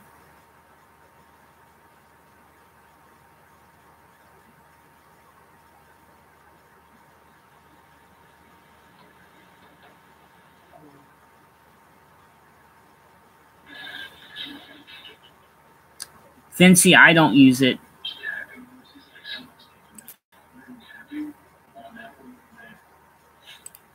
Let me see if I can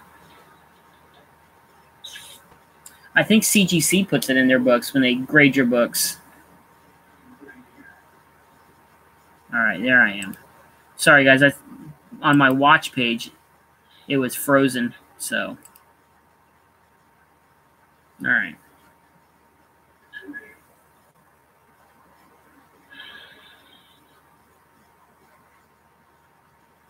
Hey, it's good to be overprotective of your collection, man. There's nothing wrong with that. Junkie all in his comic bunker. Yeah, man, this is my I love coming in here. I'll spend now on vacation. If I'm on vacation, I'll spend my wife, her 8-hour shifts. I'll spend almost the entire shift in here. So I'll spend 8 to 10 hours, and then I come here at night from like 11 to 6 in the morning. And sometimes I just come here and watch TV or organize or read, watch YouTube videos. But I just love hanging out in here, man. It's just fun. I'm pretty proud of my collection. Anybody should be proud of their collection. You know what I mean? I love my books. So I definitely need to get a chair, man. It's uncomfortable as hell sitting on this fucking floor.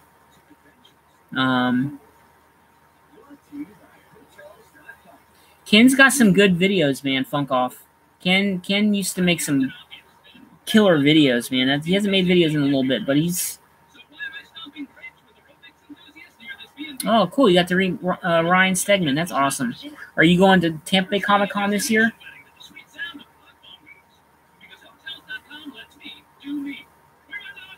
Hey, Jason. Let me tell you what, man. No matter the size of your comic book room, man, it's nice to have an area where you can go and keep your collection and look at your books and spend time with your books. I'm just very fortunate in my family. We have a 2-bedroom townhome, and it's just me and my wife. And she's a minimalist. She doesn't have much, just clothes and stuff like that. Our house furniture, but this room here was just wide open. So I'm like, I'm just going to move my collection here. And she's like, cool, go ahead. So I'm very fortunate to have a very loving wife that lets me do that. But yeah, man, it doesn't matter the size of your room, bro. A sanctuary is a sanctuary, whether it's a closet, underneath your bed, corner of your room. I just happen to be fortunate enough to have a room that I can keep my collection in.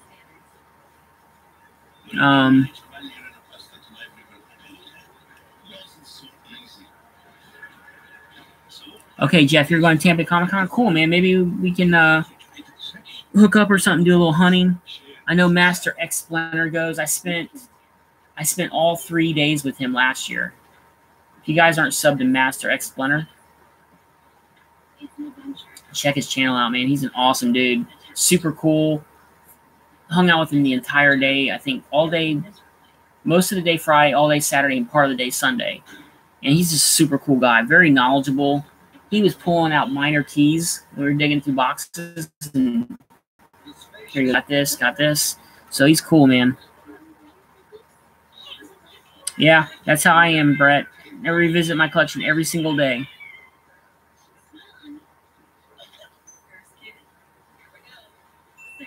Awesome, Ken. I'm looking forward to it, man. Donald Edwards, thanks, man. Thanks for stopping by, bro.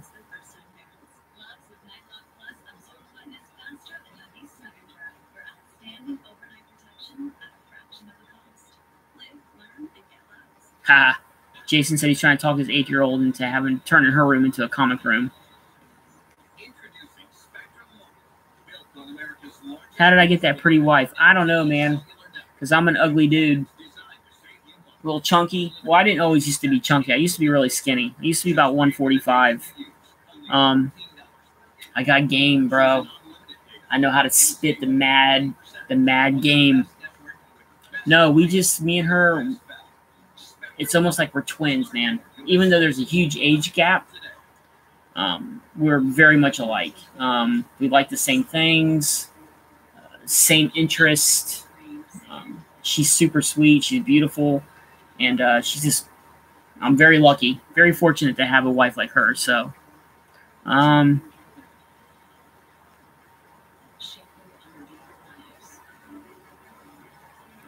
used to be pretty back in the day. Back in my younger days, man. I'm 47 now. I'm going to be 48. Gained a little bit of weight over the years, but I used to be 145, man. I used to be a little goth kid. And, yeah, my wife is 35, so there's a 12-year age difference. But she's cool as hell, man.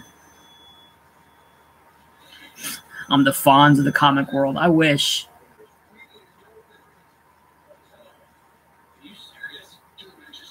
Funk off. Have a good night, man. Sleep well, my friend.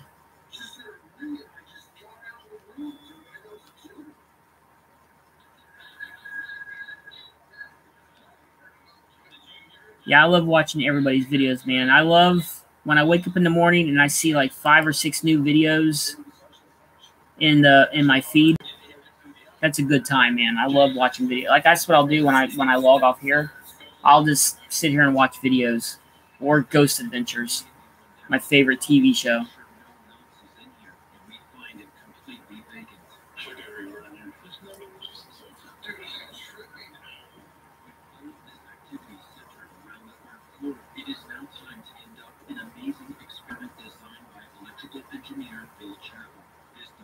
Like, when you guys are in your comic area, do you guys, like, watch TV or listen to music or anything? Or do you guys just sit there in silence? What do you guys, like, do you have anything in the background playing when you're in your room?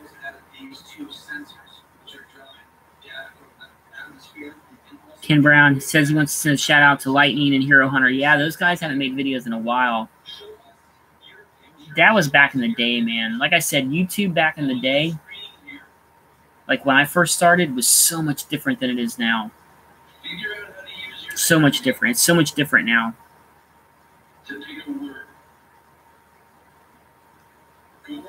Is there a comic that I revisit more than...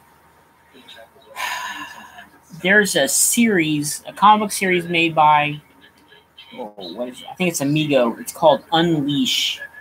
It's a 4-issue miniseries, and it's super violent and graphic. And I read that probably once every few weeks. it's just an awesome series.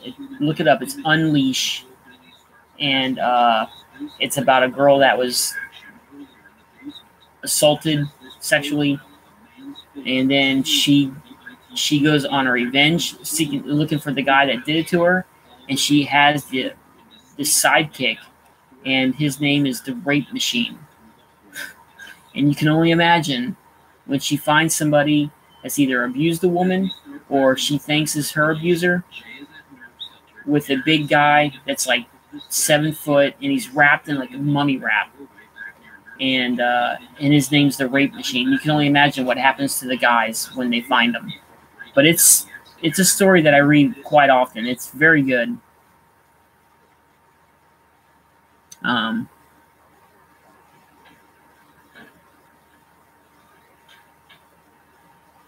Okay. Jason said he has YouTube vids playing on his phone.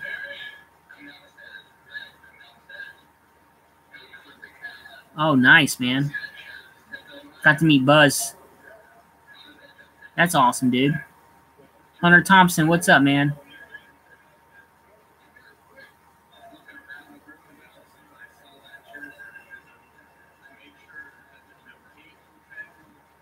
Funkoff said his wife is 30 and he's 46. Yeah, man.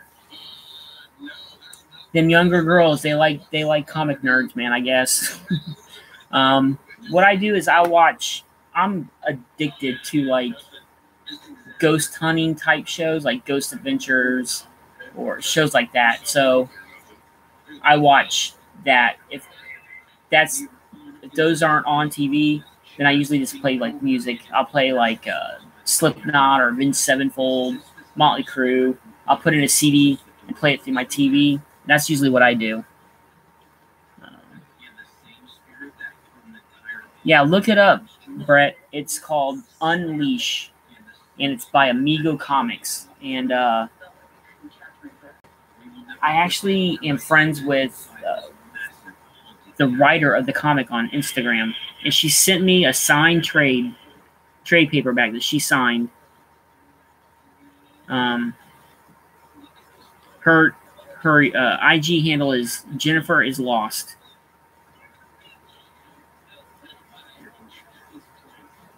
Let me make sure. I'm looking up now.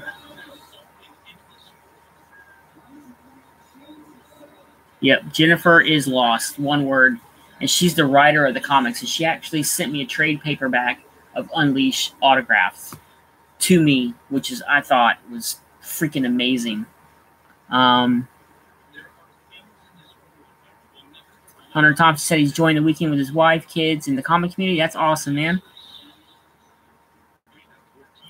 Yeah, it's hack slash on steroids. It is a violent book, but it is an amazing read, man. And the twist at the end, it gets you. I actually bought a series on eBay that I got in last week or the week before called Roman Ritual by Amigo Comics, and I read issue 1. It's a 4-issue series. I'm gonna probably finish that today or tomorrow. That's really good. Another series that I read quite often is a series called Pestilence. It's about medieval times, but the zombie apocalypse happens during medieval times. If you haven't read that, look that up. That is really good. Pestilence. And I think it's by Amigo Comics too. Amigo Comics puts out good stories, man. And see, that's what I'm saying about comics, man. It's not always about keys or big books. It's about stories, man. Stories like zombie apocalypse during medieval times. How amazing does that sound? I mean, there's no guns, there's no cars. It's freaking swords and shields and arrows. I mean, it's an awesome story. You guys got to look that up. Pestilence is amazing.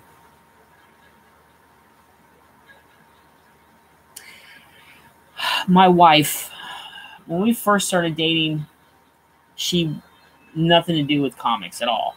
Now she's into the movies. She likes the movies. She actually wanted me to add Buffy the Vampire Slayer to my pull list. So she's going to read that. She reads Archie comics that I get from the flea market. So slowly I'm getting her into comics. Slowly. It's baby steps, but she loves the fact that I collect it. She doesn't have a problem with it. She doesn't have a problem with all these comics. So that's always good. Doesn't like hunting, so I usually go to Comic-Con by myself. She'll go like one day if she wants. If not, I go all 3 days by myself. But I do all the hunting and stuff by myself. I do it solo.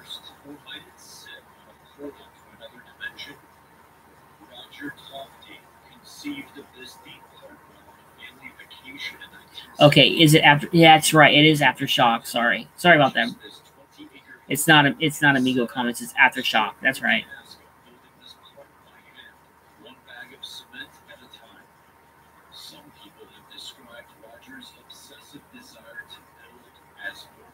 Yeah, Jason. Most people. Yeah, sitting in the car. Yeah, it sucks. That's why I like going by myself. So I don't feel rushed, and I don't feel like I'm putting them out. So she'll go do her thing. She likes going shopping, doing her thing, and I'll just, on my weekend day off, I'll go to the flea market usually, and I'll go for 3-4 hours just digging through boxes, see what I can find. And like I said, if you guys watch my flea market haul videos, I don't pick up big keys. I pick up run fillers and stuff like that. But to me, it's fun. I like it.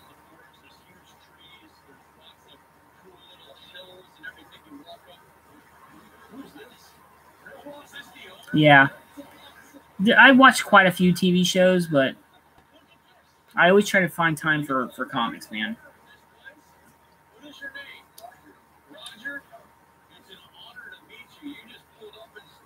Yeah, Ken, I do. Suggesting runs. I need, there's a lot of things I have in my head that I want to do. I just never find the time. Or if I do a video of it, it doesn't get a lot of feedback. So I just figured people aren't interested. So I usually just stop doing it.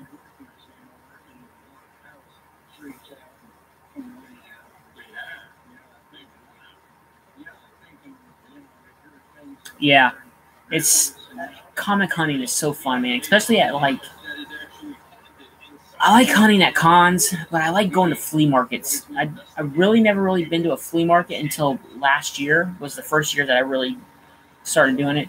But once you go and you find, because I know some people have gone to flea market and they say it's hard to find comics, but once you find some comics, man, there's nothing like digging through a box. Because you never know what you're going to find. And to me, it's just fun. It's the thrill of the hunt.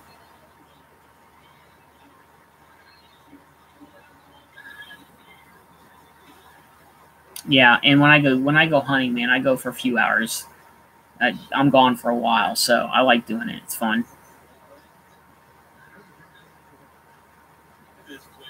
Yeah, let me see if I'm. Like I said, guys, make sure you guys are subbed to each other. It's a great way to meet people and find new friends and new, collecting, find different people and different collecting styles. That's what I love. Is finding different collecting styles. Like how I love room tours. I do a lot of room tours. I usually do like 2 or 3 a year. I'm going to do another one here soon. So I'm just double checking, make sure I'm subbed to everybody, but I am subbed. So, yeah. Yeah, I'm subbed to everybody. So make sure you guys sub each other up.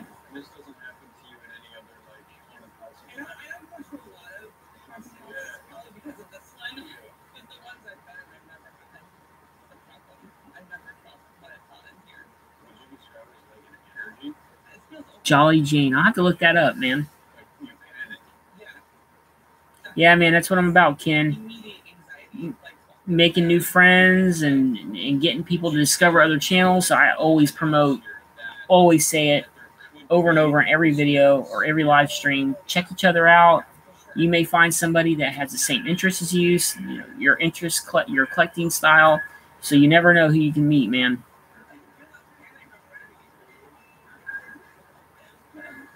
Oh, awesome, Jason. Awesome.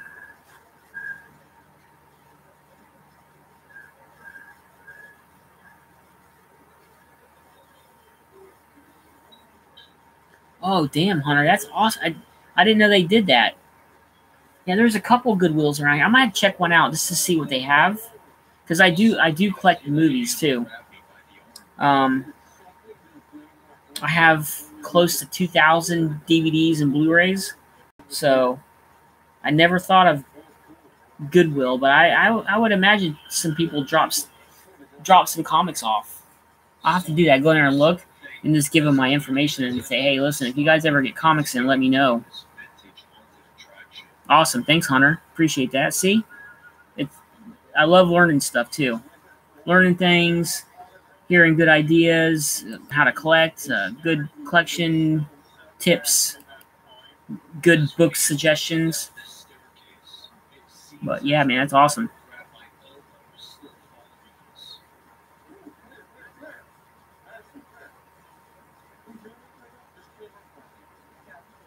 Oh, that's even better.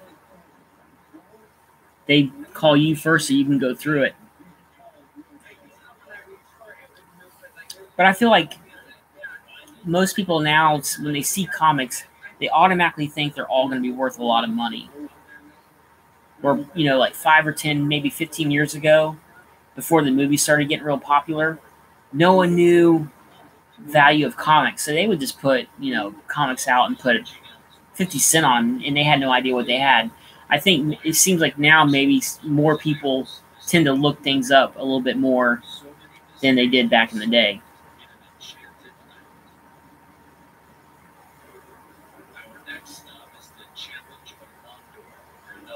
Hunter Thompson said he's gotten lots of great hauls that way.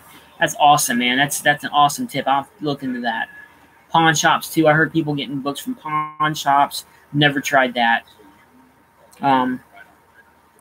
There's not too many used bookstores here in Tampa, but I heard people getting good books from, used bookstores.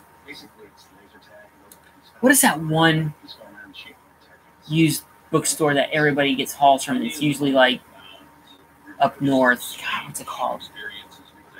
Not Frankensons, but I always see people going through there and digging and finding awesome books.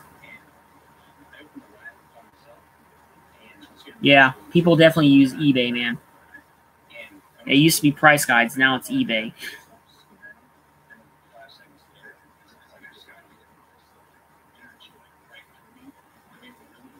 But eBay is a good place to go to find the value. And I hate when half-price books. That's it. Thanks, Ken. I hate when people do that.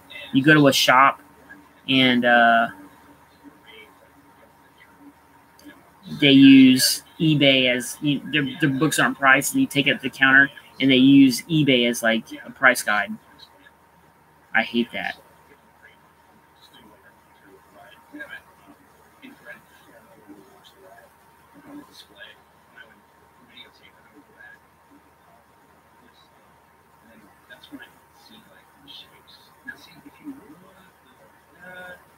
Is really interesting. Vince, he said he was coming out with LCS and the guy had a trunk full of comics but nothing good.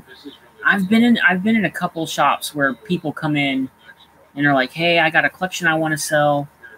And I'm thinking to myself, man, you don't want to sell it to a comic book store. They're going to give you nothing for them comics, man. I'd rather put them up on Craigslist or eBay than to go to a comic book store and sell them.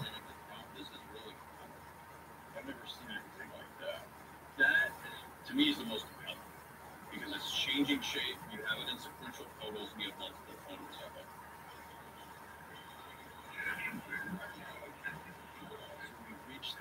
it. Robert Galvin, what's man?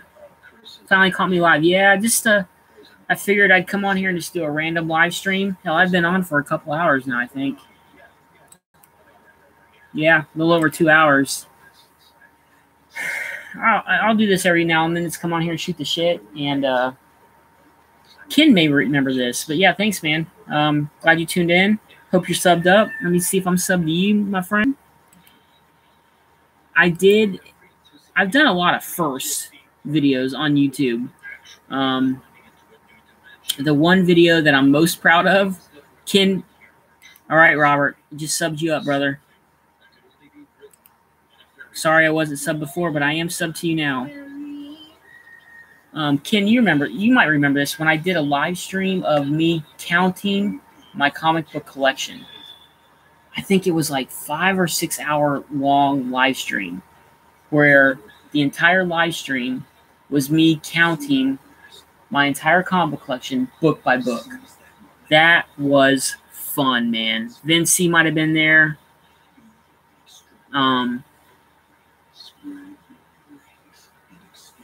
But yeah, that was a fun video, man. It was like 6 hours long. I went from like midnight to like 6 a.m. It might have been like 11:30 to like 5:30 or something. It was crazy. But I did it all in one shot, no breaks. Drank Mountain Dew and counted comics, man. That was look that video up.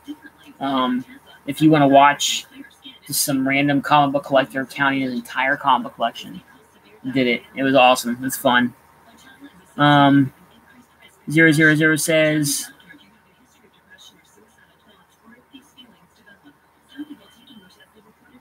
yeah, man. Thanks, Brad. Appreciate it. Yeah, it's good to be back. It's good to be back. Last year was hit and miss with this show, Junkie After Midnight. Even though this is not midnight, but this year, every Thursday night, I'll be on every week. So, Jeff Comics says, did I get the new Brian Pulido Hell Witch? No, I did not.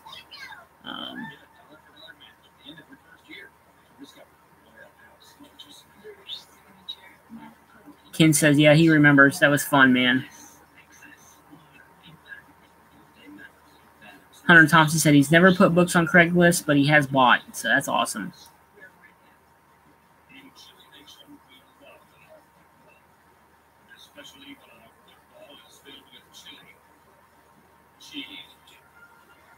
Yeah, 000 says the best I can do is 50%, and they never sell them. They keep them for themselves. Yep, that's what stores do, man. Robert Gowan says a lot of people collect for the wrong reasons. I definitely get what you mean by too many flipper, quick buck, which is sad also. Did you check? Yeah, it's... You know, to me, flipping comics, if you have comics in your collection that just you lost interest in and they might be worth a little money and you want to sell them to help get a book you do want, that I think is cool. That's 100% fine. It's the people that go to shops and they hear about the hot book of the week made by these top 10 lists, which I think are shady anyways, because it's always certain YouTube channels put out hot top 10 books, but they know about this list before, so them and their buddies go and they cherry pick shops or whatever. They put out the list and like, oh, this book's hot. So now the value that, just because these people say it, the value of that book's going to rise. Well, they've cherry picked all the shops and they have 20 of these books. Now they put them on eBay because they claim they're on a top 10 list. To me, that's just wrong, man.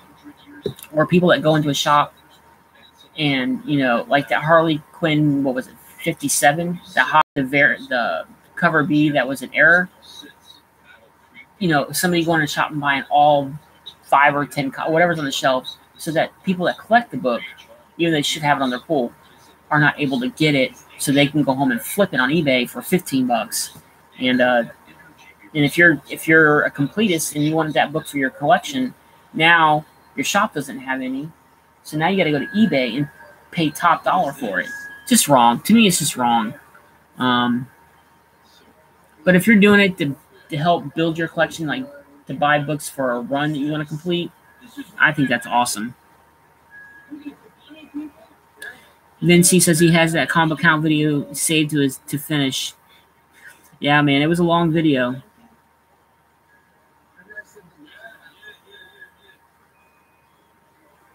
These little children here talking to the witch believe that this witch really does live here. If you believe so much about something. Yeah, I saw that Hulk 181. What was that? A 9.8 sold for $60,000. That to me is insane. That book went for that much money. I mean, that's you know, in some place that's half of a house. Hey, if you got the money to buy it, that's on you, man. Hunter Thompson said he only sells books that he has triples of. Yeah, you know, I thought about doing that. Ken Brown's getting triggered.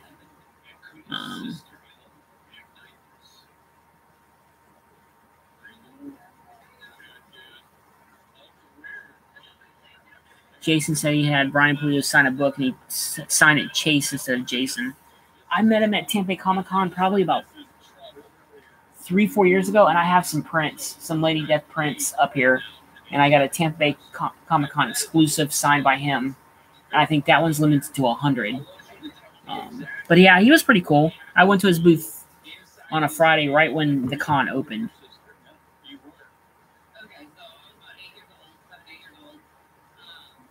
Yeah, they put that Hulk 181 had a date stamp on it. That's what it was. It was a date stamp.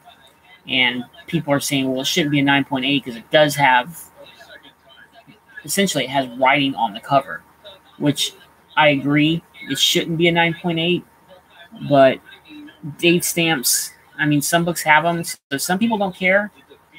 Me, if it's for a run, I'm not looking to sell my collection, so for me, it wouldn't bother me. Now, if I was somebody that was looking to flip it, I could see where that would be an issue. But for me, low grade is better than no grade. So if I can get an X-Men 1 at a 1.0, 1.5 for a decent price, I'm gonna buy it because I want it. I just want that book. And the grade, I would never sell it, so it wouldn't matter to me. Let me see.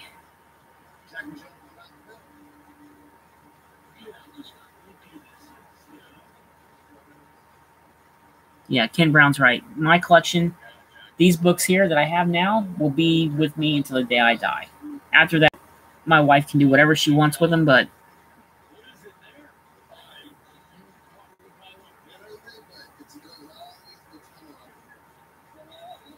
triples and quadruples help the collection grow. Yep, and you can flip them.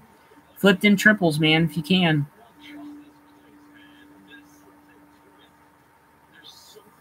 Jason said that was more than his first house. 60 grand for a comic is a lot. For a Hulk 181, that's a lot of money, man.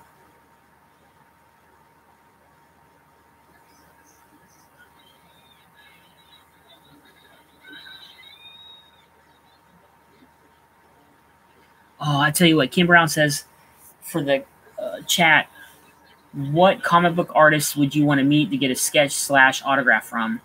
I tell you who was pretty cool. I met 2 years ago at Tampa Comic-Con was Clayton Crane. Super nice guy. I think it might have been his first, I want to say it might have been his first con that he ever did.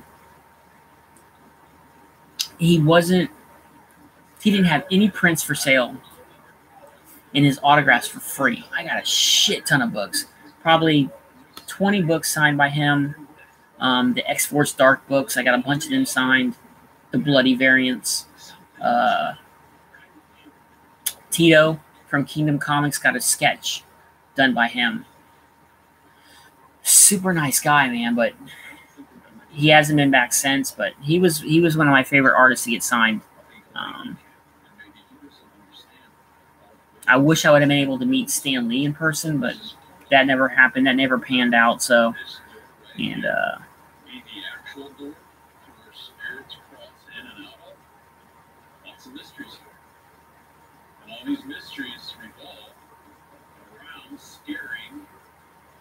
yeah, Robert, my collection it's grown quite a bit over the past few years.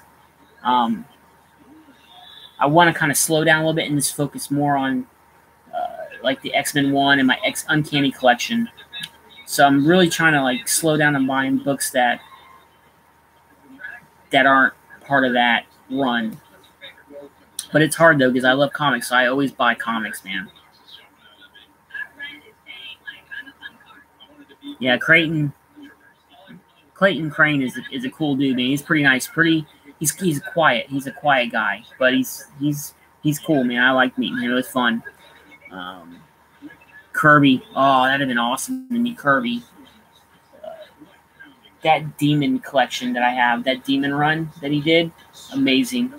I bought some Machine Man on eBay past couple weeks. Kirby wrote and drew. Looking to read that. But yeah, Kirby's awesome, man.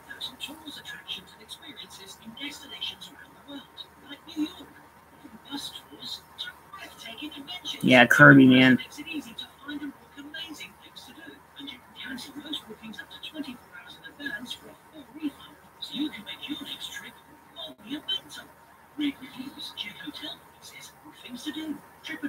Oh, damn, nice.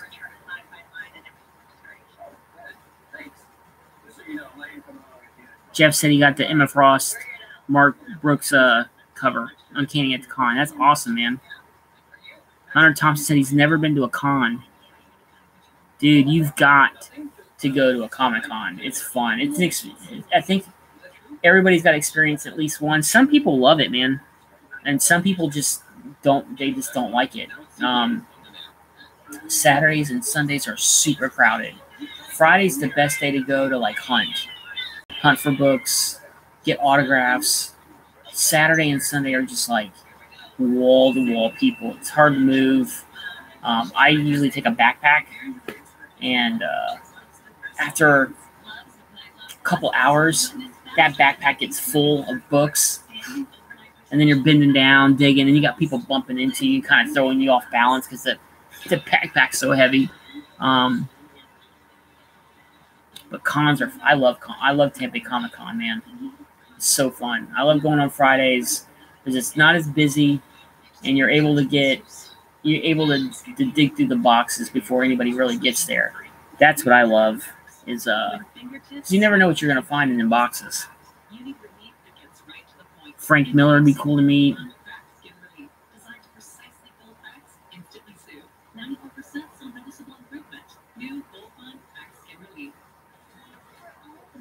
Oh, I did. I met Mike Mayhew at Tampa Comic Con.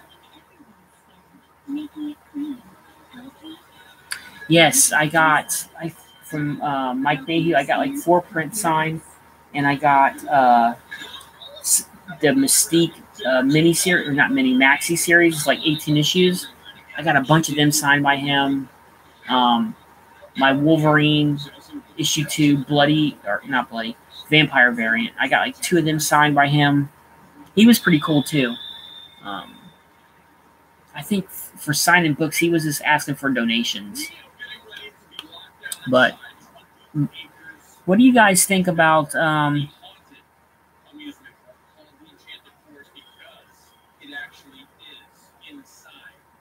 yeah, what I'll do, Jason, though, is if I find out an artist is there, because they release their list like a month or 2 out from the con, I'll just go to like a shop and dig through their dollar boxes and see if there's any books done by that artist if I don't have any in my collection. Or I hit eBay. I think it was 2 years ago, Joe Jeskew. I hope I'm saying that right. Joe Jeskew or something. He did those letterbox variants, for like Daredevil, Thor, Venom. I bought a bunch of them to get him to sign, and then he canceled. And I was like, shit. Ken Brown said he needs to get his Vampirilla on point.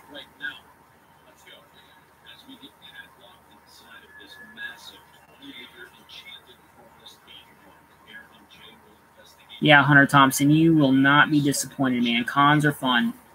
I wish Tampa had more just strictly comic cons. Now cons are geared more towards like pop culture, and not so much comics anymore, which sucks. But I want to go to like a legit Comic Con, like in a hotel where it's all just comic book vendors. That would be fun.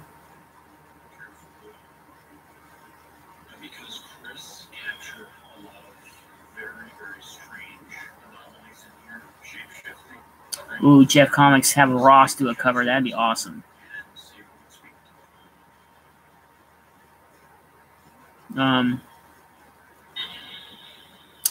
Let me see.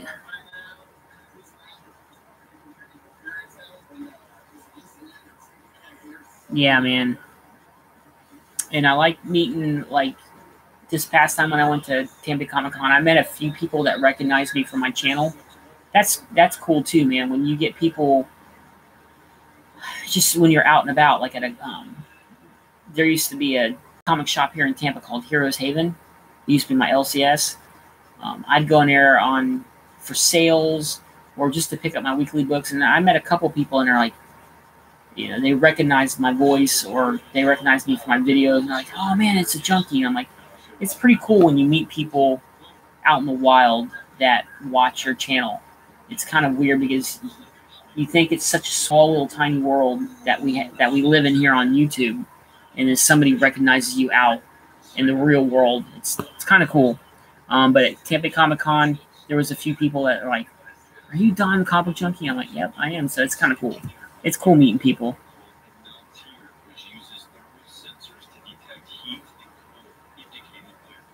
Oh, dude, that would be awesome. The San Diego Comic Con sells out in like what, 2 minutes. But that would be cool to meet up with a bunch of YouTubers. I think it was 2 or 3 cons ago. Me, Master X, Splinter, and Kingdom Comics all met up, and I have pictures on my IG of us 3. And my wife went; she took the pictures for us. But I hung out with Kingdom Comics all weekend. That weekend, I hung out with Master X one day, like Friday that weekend. But to meet other YouTubers, it's pretty fun, man.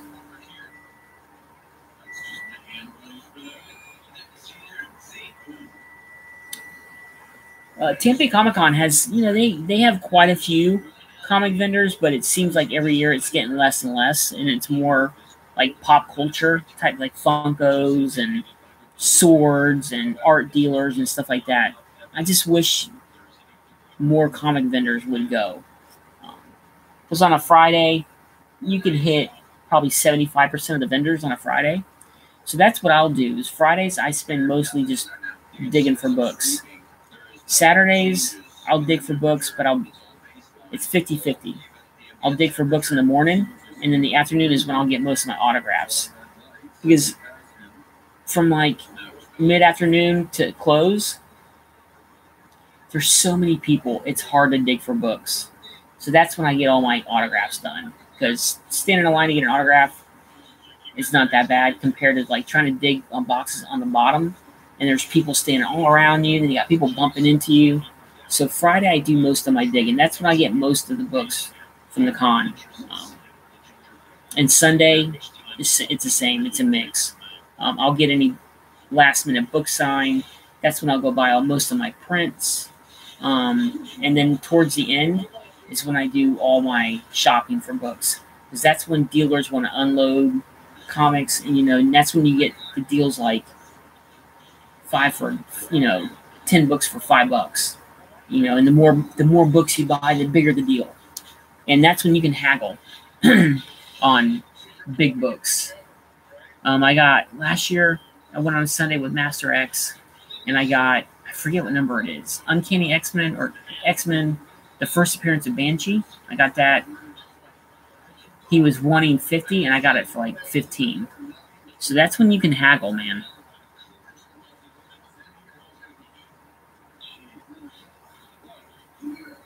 Now, I don't know about New York Comic Con, but they probably don't have as many books as they do like pop culture type stuff. But it's still fun, man. You'll find some comic vendors, and you can find some deals. You can find some good books. You just got to be willing to dig, man, and get, quote unquote, get down and dirty, man. Let me see here.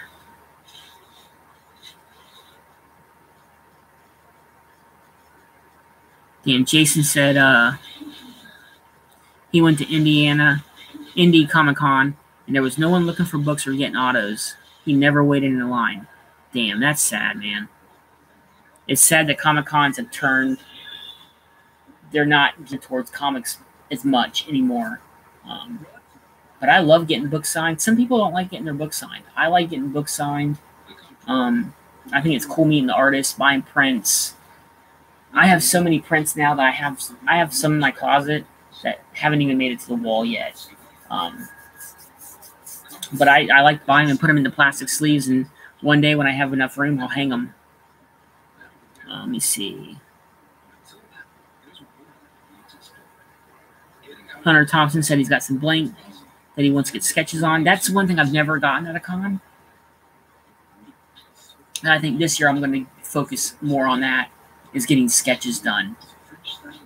Not necessarily by like name, big name artists, but maybe like local artists do like Wolverine sketches, because I like to get some original art like that, original sketch done of like Wolverine and some X-Men characters. So I'm going to do a lot of that this year.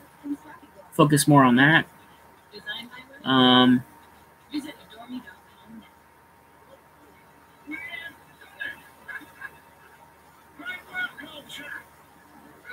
Jason said his wife and kids waiting in 3 lines for Bobby Brown from Stranger Things. Yeah, people do, man.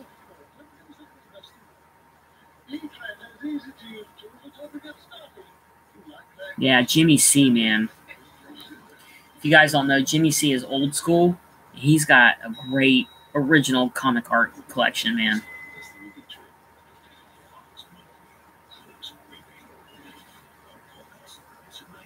Splash Page says he don't, but that's him. Yeah, I mean, everything's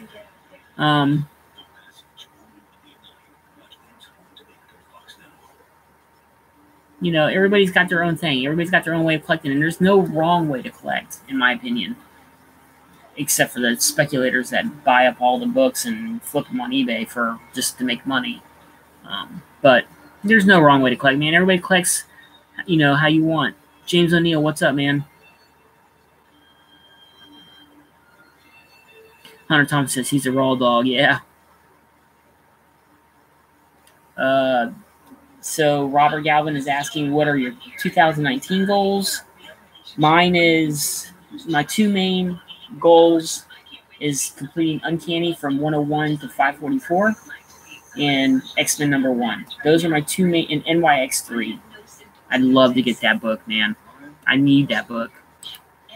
But I am not going to pay the prices for it right now. So, Jason, thanks for tuning in, man. Dude, you got to make videos, man. You can do it.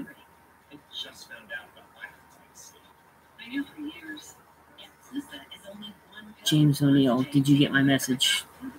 Where did you message me at? On IG? Because YouTube doesn't have the private messaging anymore.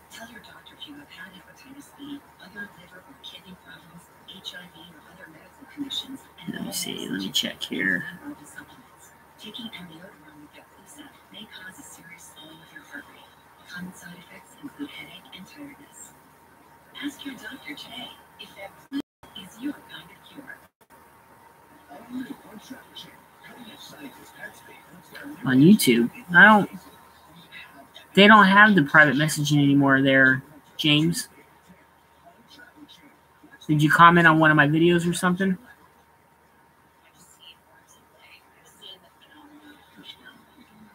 I didn't see a message. I guess YouTube got rid of the private messaging. So now the way people do it is they just create an IG account and do it that way.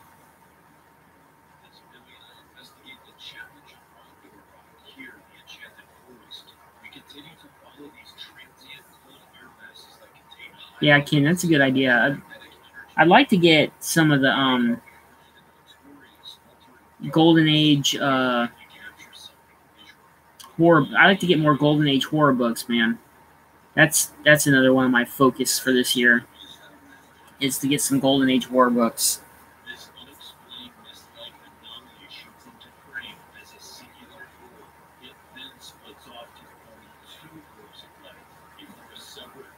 Oh wow, Robert said that one of his buddies got an X-Men 1 out of 4. That's nice, man.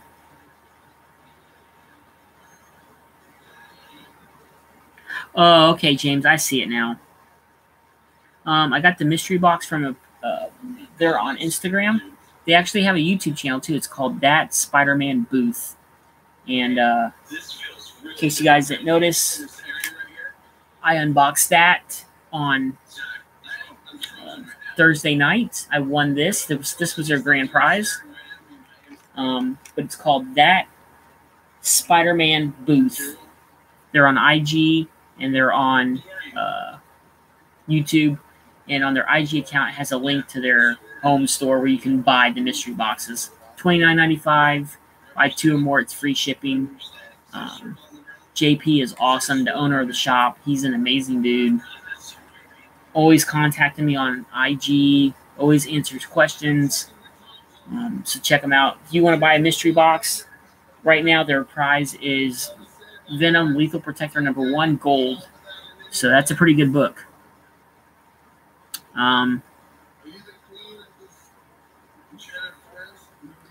Yeah, James, I got very lucky because a week before I won New Mutants 98 9.6 graded CGC from their box. So I'm a 2-time grand for their store. So I'm pretty stoked about that. Yeah, I got super lucky, man. I can't believe it. I bought four boxes, and I pulled that out of the second box I opened, first book. And I did it a live stream, so if you guys want to watch that, see my reaction, I damn near fainted. I couldn't believe it. But, yeah, that was fun. That was a fun night.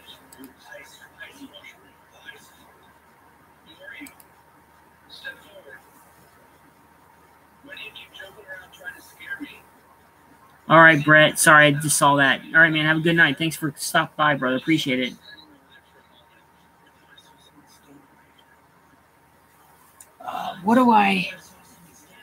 Ken Brown says, what do we think about IG or YouTube auctions? I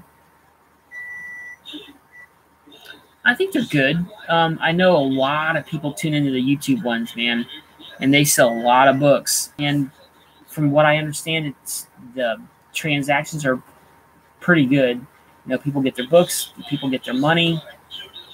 Hey, and it's a good way of unloading some books and making money to put towards your collection for bigger books.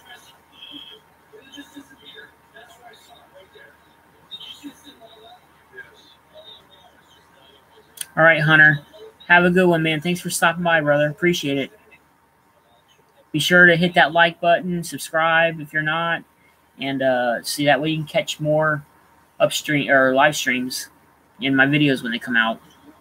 And I am subbed to you, so we're good.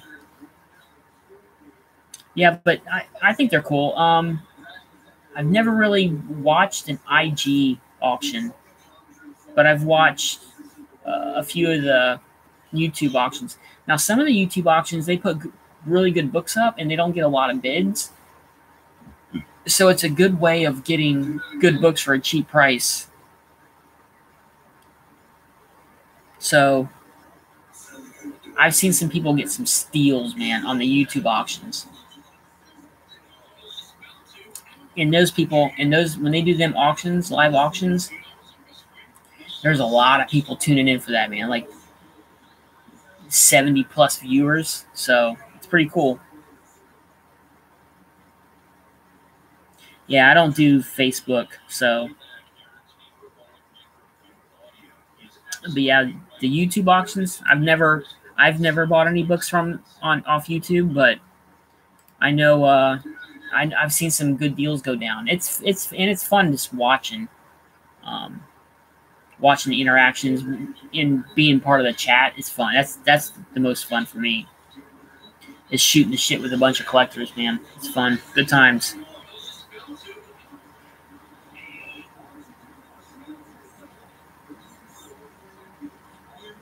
All right, guys. I think for tonight, that's probably going to be about it.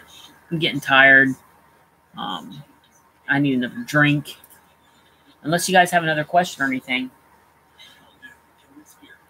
I'm probably going to end this. I may do another live stream tomorrow night. But definitely when I get my Mylar bags in and the plastic short boxes, I will definitely do a stream. to show those off and to give a review on the plastic boxes. I've heard mixed things. I was originally buying 20, but like I said, I cut it down to 10 just to see if I like them. Robert Galvin says the community has really grown. Yeah, it's weird. Jeff Comics says he has a new vid up. Awesome. I will definitely check that out when I log off here. So, yeah, the comic book community, man, it's crazy. Like, some of these YouTubers now have so many subscribers, and you just don't, you never thought there was that many comic book collectors on YouTube. It's just crazy.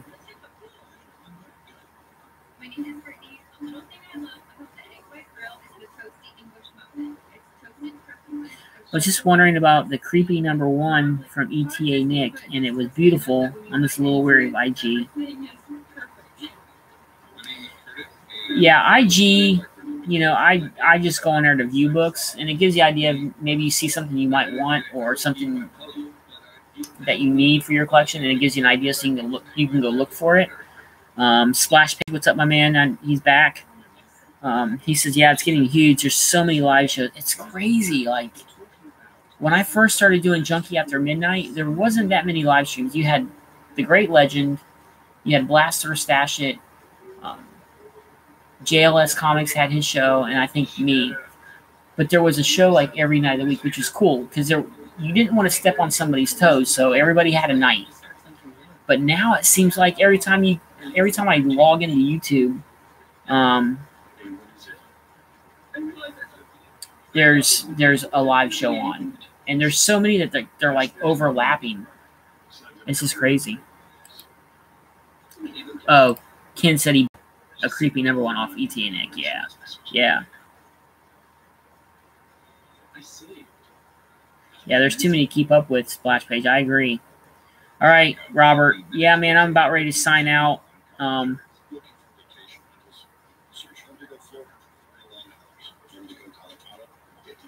Yeah, it's just over.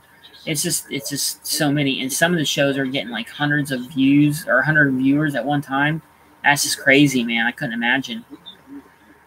I like the fact that my streams have like right now there's 12 people watching. To me, it's a good amount. It's intimate enough that, you know, I can watch a chat and interact with you guys, and it's not scrolling so fast that we can't keep up. So I'm able to answer questions or respond to comments, and that's what I like. So, all right, guys, I think I'm gonna check out. Ken Brown, good to see you back, man. I hope you can start making more videos. Robert, Splash Page, James O'Neill.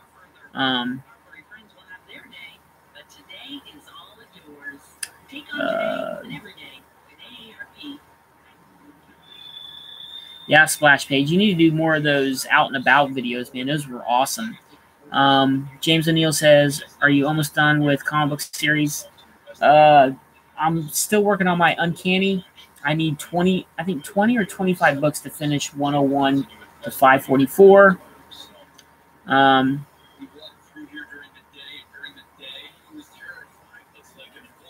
But other than that, I'm just working on sporadic titles, X Factor, X Force, New Mutants.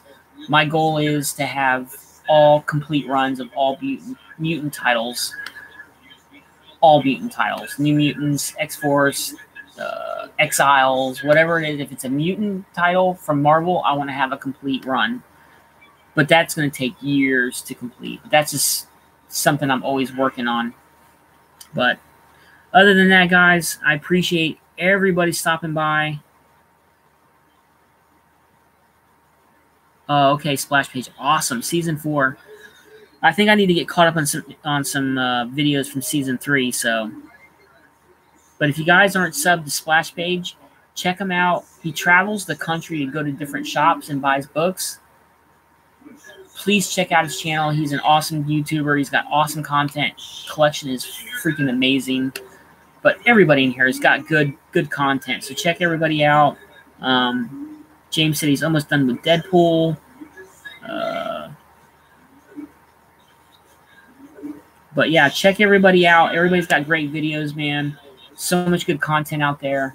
And remember, collect what you like. Collect runs. It doesn't matter if it's a 50-cent book, a 10-cent book, quarter book.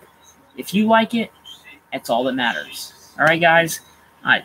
The Junkie, I may be back tomorrow night. It'll probably be around the same time, 11:30. And just random comic talk. So hope to see you guys there. Thanks for tuning in. I appreciate it. All the support. Remember, give this video a thumbs up on your way out. And I will check you guys out later. Peace.